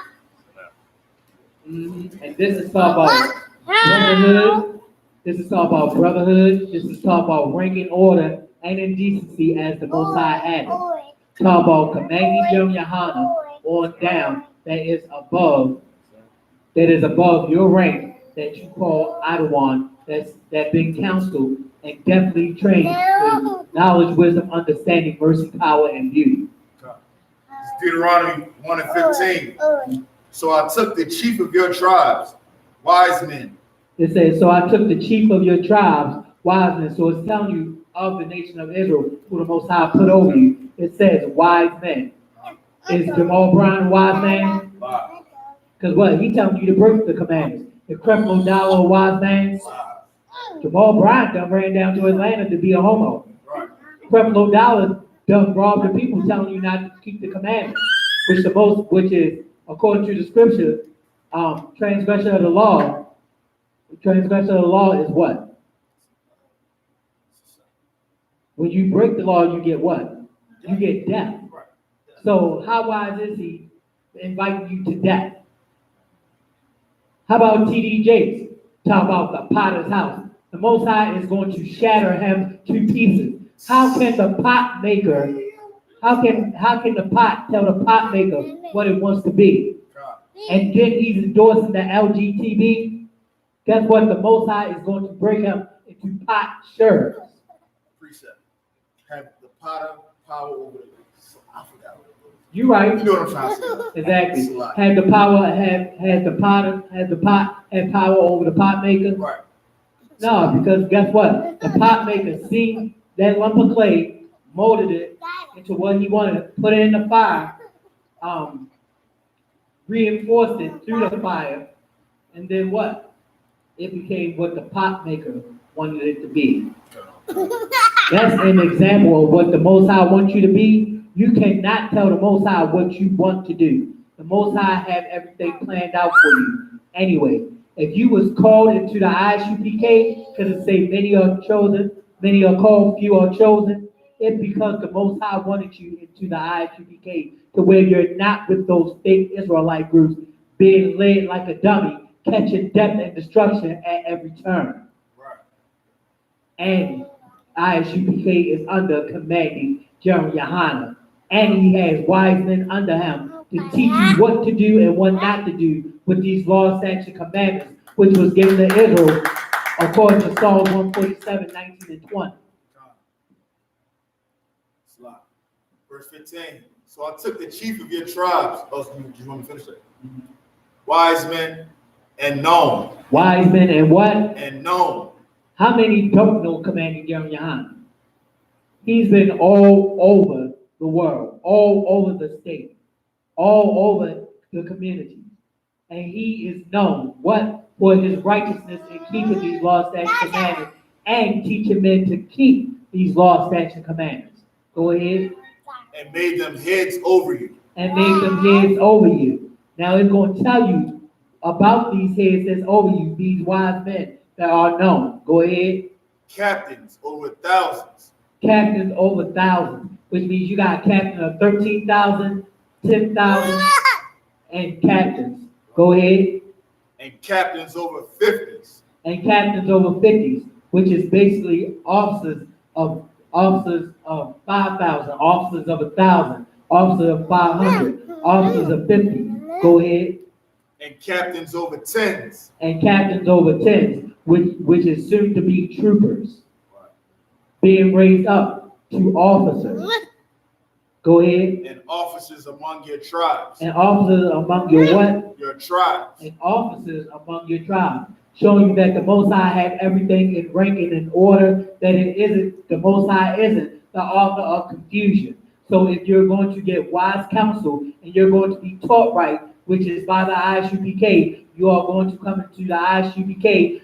Women are going to shut their mouths and be humble. Brothers are not going to bring this worldly crap into the Isupk, and you are going to learn how to war with those wicked spirits and to be a righteous man and woman of the Most High in Christ. Go ahead. Verse 16. And I charge your judges at that time, saying, hear the causes between your brethren. It says, and I charge your judges at this time, saying what? Hear the causes between your brethren. You know what that is? That's counsel, wise counsel, under commanding Jeremiah, which he had trained men up under him to what? Give you the right answers, which are not in the churches. Go ahead. And judge righteously between every man. And judge righteously between what? every man and his brother. That means learning what to do righteous and forgive your brother. Go ahead. And the stranger that is with him. And the stranger that is with these strangers are also talking about the 9.5 tribes. These, like Paul had always reiterated, these strangers are talking also about the 9.5 tribes, but it is talking about another kind of stranger, which are the other nations. Because guess what? When they are taken into captivity very soon, they are going to follow our laws, statutes, and commandments. They can't do them, but they are going to follow under our rule and authority. Period. That's right, period. Because you know what that period is? Get your goddamn head chopped off for being such disobedience. Go ahead. Verse 17. You shall not respect persons in judgment. It says, ye shall not respect persons in judgment. Meaning how you look, how you dress, just because you look like you rich. We are not going to respect you because of that. We are going to respect you according to the things that you do, according to your law, statute, commandments. So you can be rich, but yet dumb as hell and poor as hell, according to the Most High in Christ. So it's not how much money you got, it's what you do with these law, statute, commandments. Go ahead. But ye shall hear the small as well as the great. It says, ye shall hear the small as well as the great. Talk about the things that's happening, the matters that you go through, the things that you are going through to get solved by wise men of counsel under the Most High in Christ and commanding Johanna. Go ahead. Ye shall not be afraid of the face of man. Ye shall not be afraid of the face of man, which means why you are afraid of somebody. The Most High said, don't be afraid of them that can kill the body, because a man can kill the body. A man can go ahead and shoot you down. A man can go ahead and cut you to where you bleed to death. Don't be afraid of man, but fear the Most High, which can kill the body and the soul. Right. Who else can do that? Kill the body and the soul at the same time. Nobody but the Most High. Go ahead. For the judgment is God's. For the judgment is what? It's God's. So you are not to take these laws, statutes, commandments and do what you want and disregard them, because the judgment of the Most High is going to come upon you. Go ahead. And the cause that is too hard for you, bring it unto me, and I will hear it. And the cause that is too hard for you, bring it unto me, and I will hear it. Which means you bring it to the Most High in Christ, but unto commanding Johanna, if it's too hard for you to deal with. Unto General Mahiaman, when it's too hard for you. Unto the generals that's under commanding Johanna and General Mahiaman, you bring it to them. Because guess what? You go to a church to get counsel, you are going to fail and you are going to die.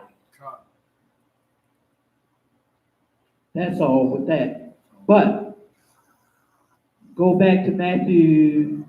Matter of fact, give me John 13 and 34. Time check somebody. 8:38. Come. This is John 13 and 34. Why am I not doing this? It's a lot.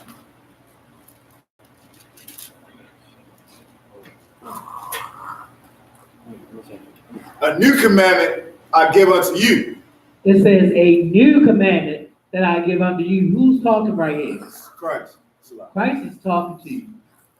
Christ is talking to all of Israel, saying this is a what? A new commandment I give unto you. A new commandment that he give unto you. Which means you are going to do this. You are going to do the order, which is a commandment that Christ gives unto you, these 12 tribes of Israel. Go ahead. That ye love one another. That you do what? Love one another. Nah, hate like the church said. Love one another. Nah, see your brother hungry. Love one another. Nah, take or rob or rape a brother or sister. Love one another. That you love one another. Go ahead. As I have loved you. As Christ said, he had done what? Loved you. As Christ had loved you. How much better is Christ telling you to love one another? Don't you think Christ knows? Because guess what? Christ was the Word. So since Christ was the Word, Christ is telling you right now to do what? Love one another. To love one another. Make no mistake about it.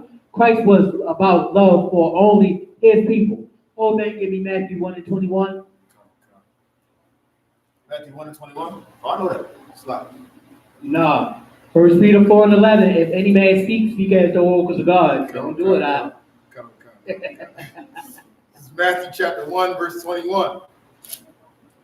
And she shall bring forth a son, and thou shalt call his name Jesus. For she shall bring forth a son and call his name Jesus. For she talking about Mary through the prophecy of what the Bible is saying. Joseph and Mary getting together, having sexual intercourse, and making a child, which is who? Jesus. Which is Jesus. Yahweh Shah HaMashiach in the Hebrew. Go ahead. For he shall save his people from their sins. For he shall save what? His people from their sins. For he shall save his people from their sins. Now, everybody ain't Christ's people, because why? Christ came out of the tribe of Judah. And when you go to the 12 tribes, Judah is the what? Negroes. The Negroes, right? So you read all the rest of this sign right here, all together they make up the nation of Israel. So if Christ is going to save his people, he is going to save the Israelites. Go to Romans 9:4. Romans 9:4 real quick.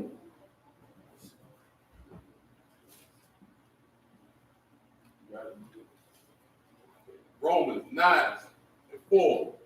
Who are Israelites? Who are what? Israelites. So after Christ had passed away, this was Paul talking about the things that Christ had taught. And Paul said, who are what? Israelites. Who are Israelites? Which means that's who Paul was coming from the beginning, when Paul was taught by Christ to go ahead and save his people, just like Christ said he was going to save his people. Go ahead. To whom pertaineth to adoption in glory. To who pertaineth the adoption? Pertaineth means belonging to the adoption. Christ died on the cross for the whole nation of Israel. And it says, in the what? The glory. And the glory. Just like in Revelation 21:12, that glory is taught about the kingdom of heaven only for Israel. Go ahead. In the covenants. And the covenants. The covenants are the promises and agreements that the Most High has made through Christ for Israel. Go ahead, that intercession. In the givings of the law. And the what? The givings of the law. And the giving of the law, which means nobody else can do these law, statute, commandments but Israel. So if you are a Jewish man, you cannot do the law, statute, commandments. If you are an East Indian, you cannot do these law, statute, commandments. If you are a white man, you cannot do these law, statute, commandments. If you are any other thing, but on that 12 tribe sign right there, you cannot do these law, statute, commandments or be forgiven for your sins. Because guess what? Only the nation of Israel is forgiven for their sins. Go ahead. In the service of God. And the what? Service of God. Oh, I thought everybody can do something for God. But it says the service of God belong to who? Israelites. Belong to Israel. Clear cut and dry. Matter of fact, go to Matthew 10. Go to Matthew 10 and 5 and 7. So, with that being said, these other nations can't even sin. They can sin. No, I'm saying though, They can sin, but they just ain't gonna be forgiven. right. Because guess what? How we learn how to sin? From who? From other nations. What scripture proves that? No, that's not what it says. And I'm not going to ask Officer Al-Azab because he probably already know the answer. So, all right. I understood that they couldn't sin because they don't have the laws. So he can't transgress against something that they wasn't given. Exactly, because transgression of the law is what? God. It's sin. So if they wasn't given the law, they cannot what? Right, they can't sin. So if they sin, they cannot be forgiven for their what? For their sins. It's just as simple as that. So, right. So, this is how I would put it. The McDonald's handbook does not apply to Burger King employees. Exactly. Good point. Exactly. So our law, statutes, commandments, which only given to Israel, that means nobody, this book doesn't belong to nobody but who? What else? Exactly. So why would you read a book that doesn't even belong to you? Just like when we sit and we want to be with these other nations and we start doing this feng shui and this Buddhism and this Muslim bull crap and Christianity and Episcopalian and Methodist and Seventh-day Adventist and AME, that doesn't apply to us. Because Christ wasn't even called a Christian. You know that? Right. Christ, to be a follower of Christ means you've done these laws, statutes, commandments. And Christ's nationality was what? Jew. Christ was a Jew from the tribe of what? Exactly. So where does religion fit in there? That shows you how stupid Christians are and religion is. So whatever Tina Turner was doing in the mirror, you already Exactly. That's dead.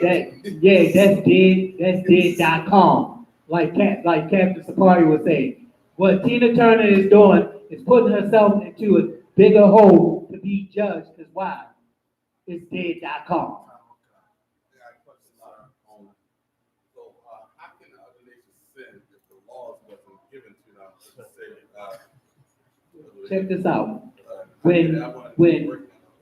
Check this out. When Israel was in captivity under these other nations, what did we have that did this? Our law, statutes, commandments. So if you under captivity of somebody under their authority, wouldn't you see how to control them by reading it?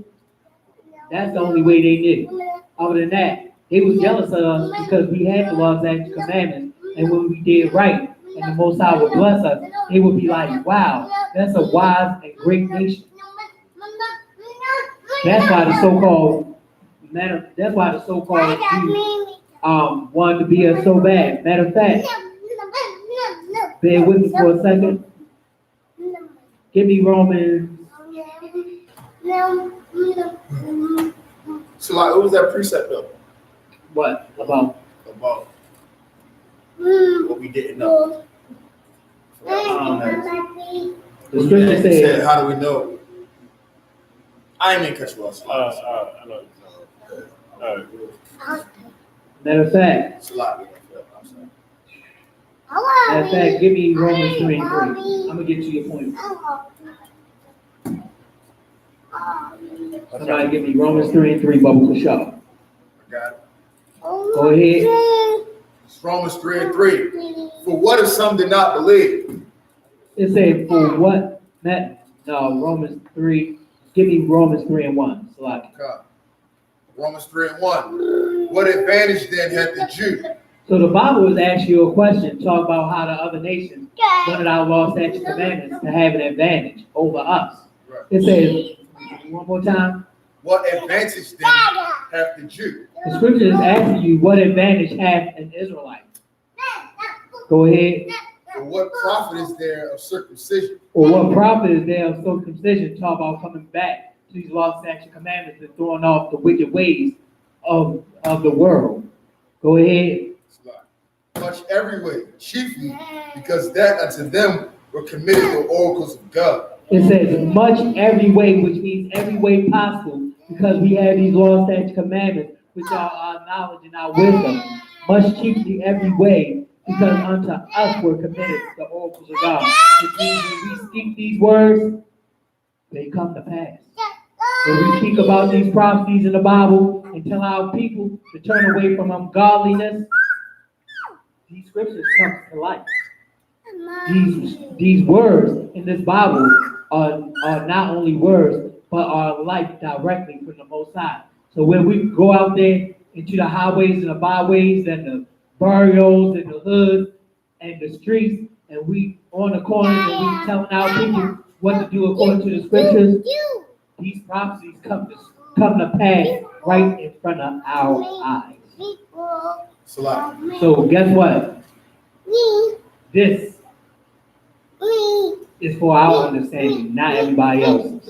I don't know if you knew about it, but 2 weeks ago, right after I was speaking, the very next day, brother got killed down listening him up, right where we was speaking. See? Then he was out there that same day, the guy Hollywood, I know him. He was out there on set. While we were speaking, he was out there. Very next day he got killed. I don't know if y'all heard about that or not. Oh no, You heard about it? most definitely. Very next day. See, that's showing you that the Most High chooses what He wants to do. Because they talk about, oh, the Most High can't do this, the Most High do that. Psalm 115, I think it's supposed to be Psalm 115:3. Our Lord which is in heaven does whatsoever He pleases. So who the hell are you to tell the Most High what He can and cannot do? You talk about God is all love. The Most High said there's a time to love and there's a time to hate. What the hell you mean?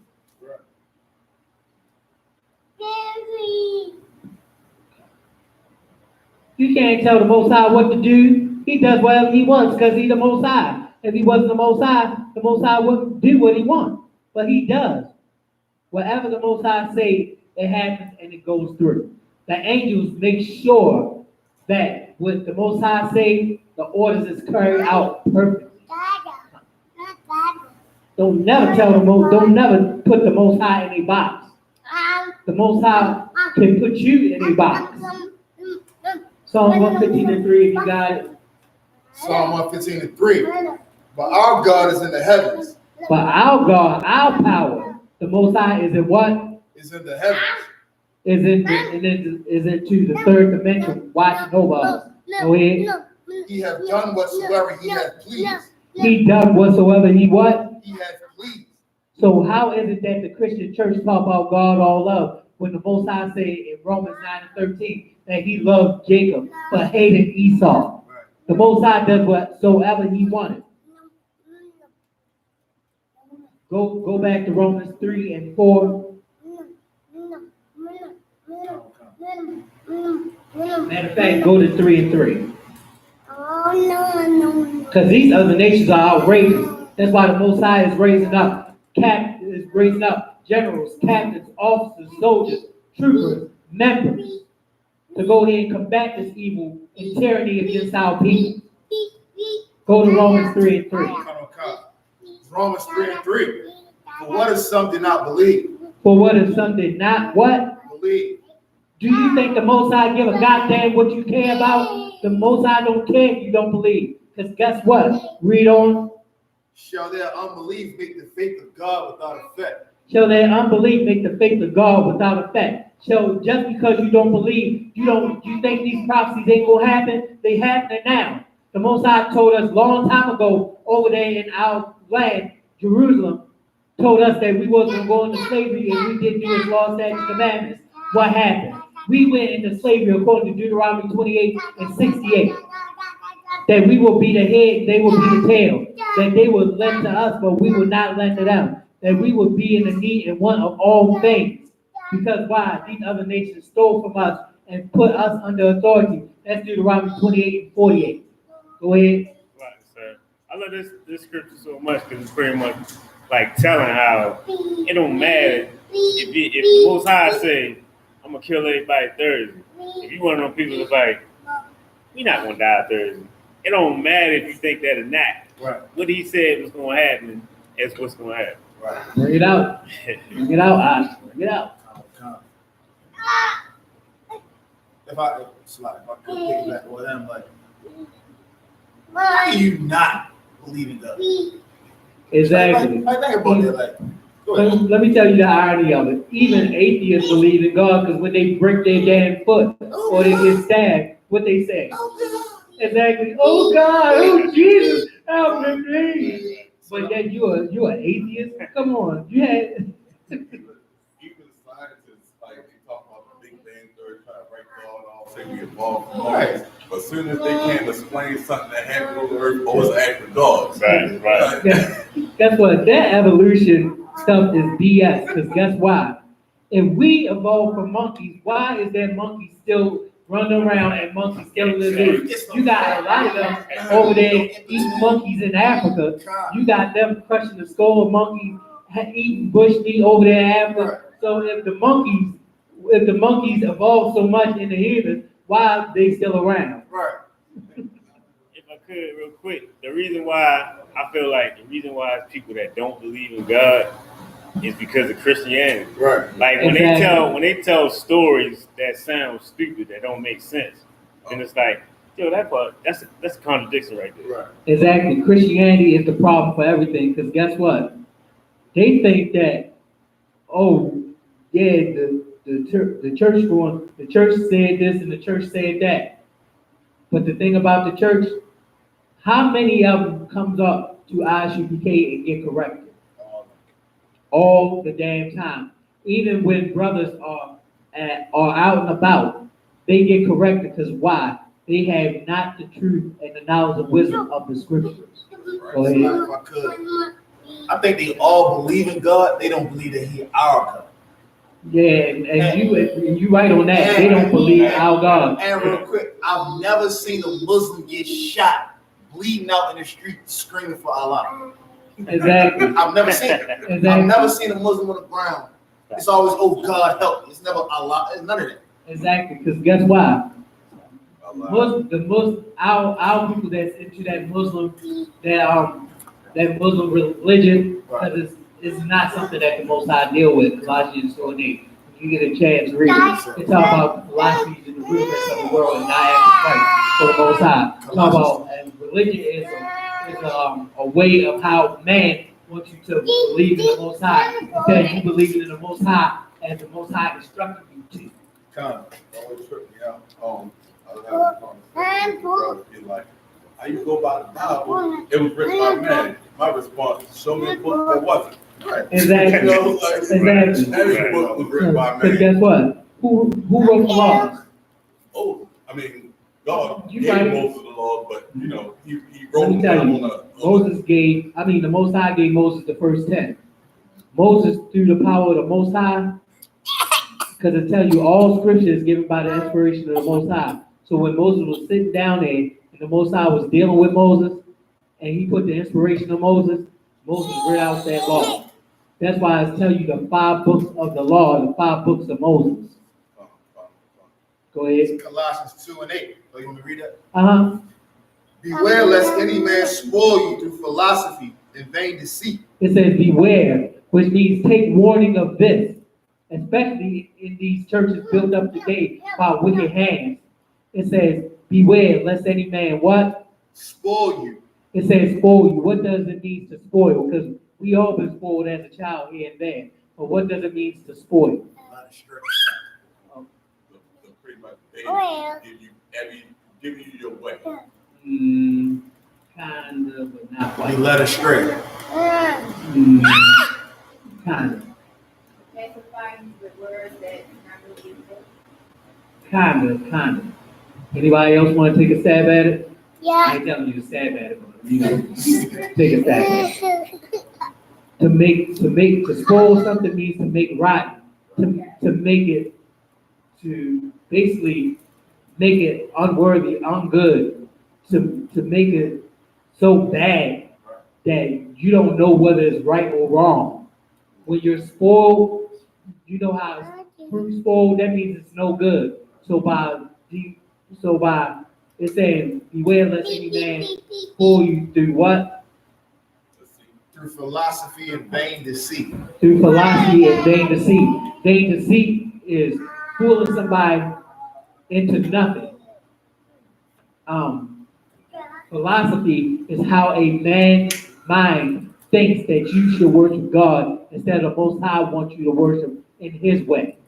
Go ahead. So that would be like I'm gonna keep reading, but that would be like Scientology or something like that. Scientology, Christianity, Baptist, Episcopalian, AME, Muslim, Seventh-day Adventist, all these religions out here, Buddhists, all these fake religions that the Most High never told our people to subscribe to.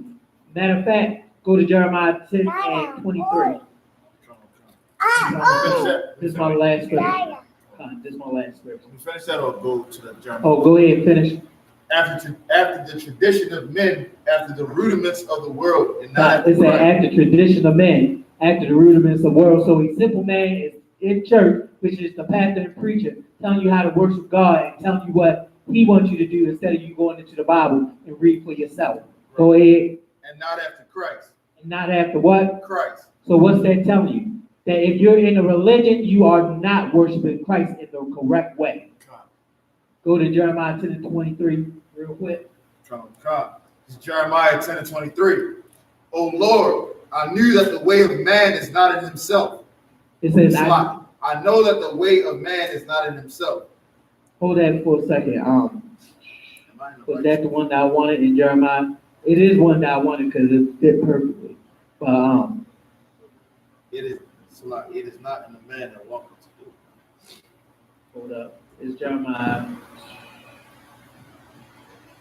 Give me the one that says, learn not the way of the heathen. Jeremiah 10 and 1. That's 2. That's 10 and 2. 10 and 2. Sawada. Jeremiah 10 and 2. Sawada Akia. See, that's brotherly love. We all knew. One of my favorite ones. Right. Exactly. Read that real quick. Jeremiah 10 and 2. Thus saith the Lord, learn not the way of the heathen. It says, thus saith the Lord, thus saith the Most High, telling you directly, do what? Learn not the way of the heathen. Do not do what these other nations do. Go ahead. And be not dismayed at the signs of heaven. And be not dismayed at the signs of heaven. Talk about astrology. Talk about all this witchcraft that they're doing. Talk about selling drugs. Selling drugs is witchcraft. Selling drugs comes from the word pharma, which means to do magic.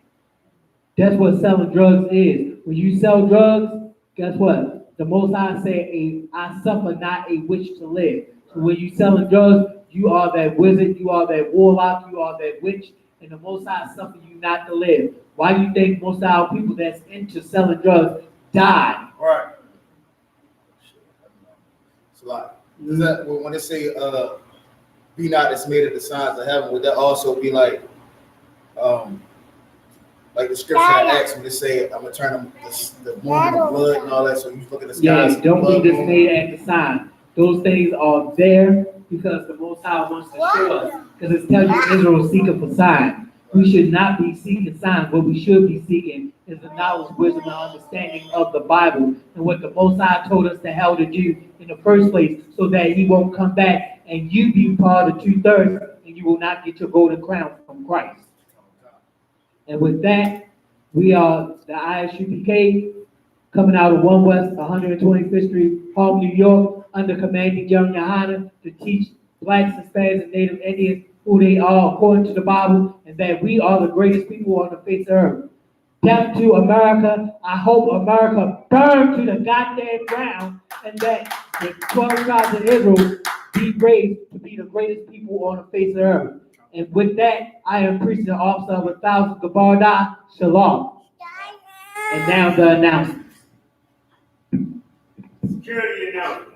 We are the ISUPK out of 1 West 125th Street, Harlem, New York, under commanding Junior Yohana. New rules for brothers and sisters. When a new brother or sister comes into the school, they are off limits for 6 months. They are to be saluted only. They are here to share themselves with the world. After 6 months, if a brother or sister has an interest in a particular person, he or she must get permission from the head to speak to a brother or sister. There is another 6 months in which the brother or sister will court each other. After this 6-month period, the brother or sister will get permission from the head to marry. Tights. This is the 6-month to 1 year rule. Brothers and sisters who newly come in here are to share themselves of the world, to get this knowledge and wisdom and understanding, to be taught the correct way of righteousness through the Bible, through the priests and prophets of the ISUPK, and to hinder that by getting with a new brother and sister, you will be in counsel, and if it's so bad, you will be kicked out. Follow the rules and regulations and protocol that the Most High Christ and Commanding General Yohana has set for the 12 tribes when you are in ISUPK. This is not to be broken or to be deterred away, but to do the 6-month to 1 year rule as instructed. Go ahead. Tights, which is a commandment. You can find this in Numbers 18, verse 21, and Malachi, chapter 3, verse 8 through 10. Means 10th in the Hebrew is pronounced Maisharah. 10% of every penny of any increase the Lord gives you, give to the Treasury Department for teaching. Priest fund. Free will offering from priests, not mandatory. Whatsoever amount you would like to give. Upcoming convocation. The cookout in Harlem, August 30th. Yeah, the cookout in Harlem is going to be great. Check with your captains or check with your generals or your captains to make donations to the Harlem cookout. It's going to be the biggest blowout this month coming. If you can donate anything, check with your general captains or officers and see how you can donate or send a donation to them. Go ahead. Check on ISUPK, Facebook, Twitter, YouTube for any further ISUPK events. If a brother wants to be a trooper in the school, then he is to start wearing all black, which includes black boots, shirt, pants, headband, or scarf. With that, give a courteous salute to the teacher, men of Israel, Amari Shabbat. Amari Shabbat. See, that's love. That's love right there. I love love. Men of Israel, Amari Shabbat. Amari Barak. Yahweh Hashem Yahushua Barakatah. Yahweh Hashem Yahushua Barakatah. Men of Israel. Turn to the sister. Which means Sar.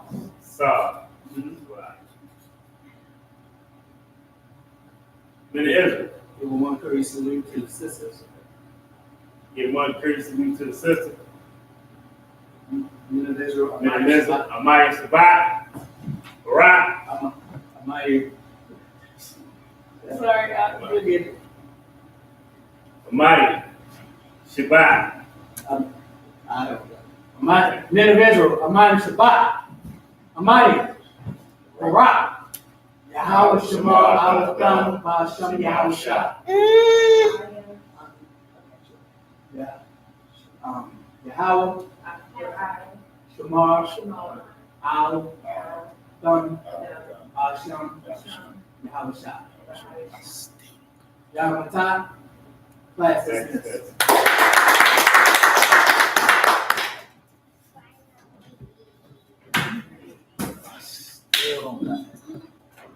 Sweet to the sister. I know, this is Still don't got it. I'm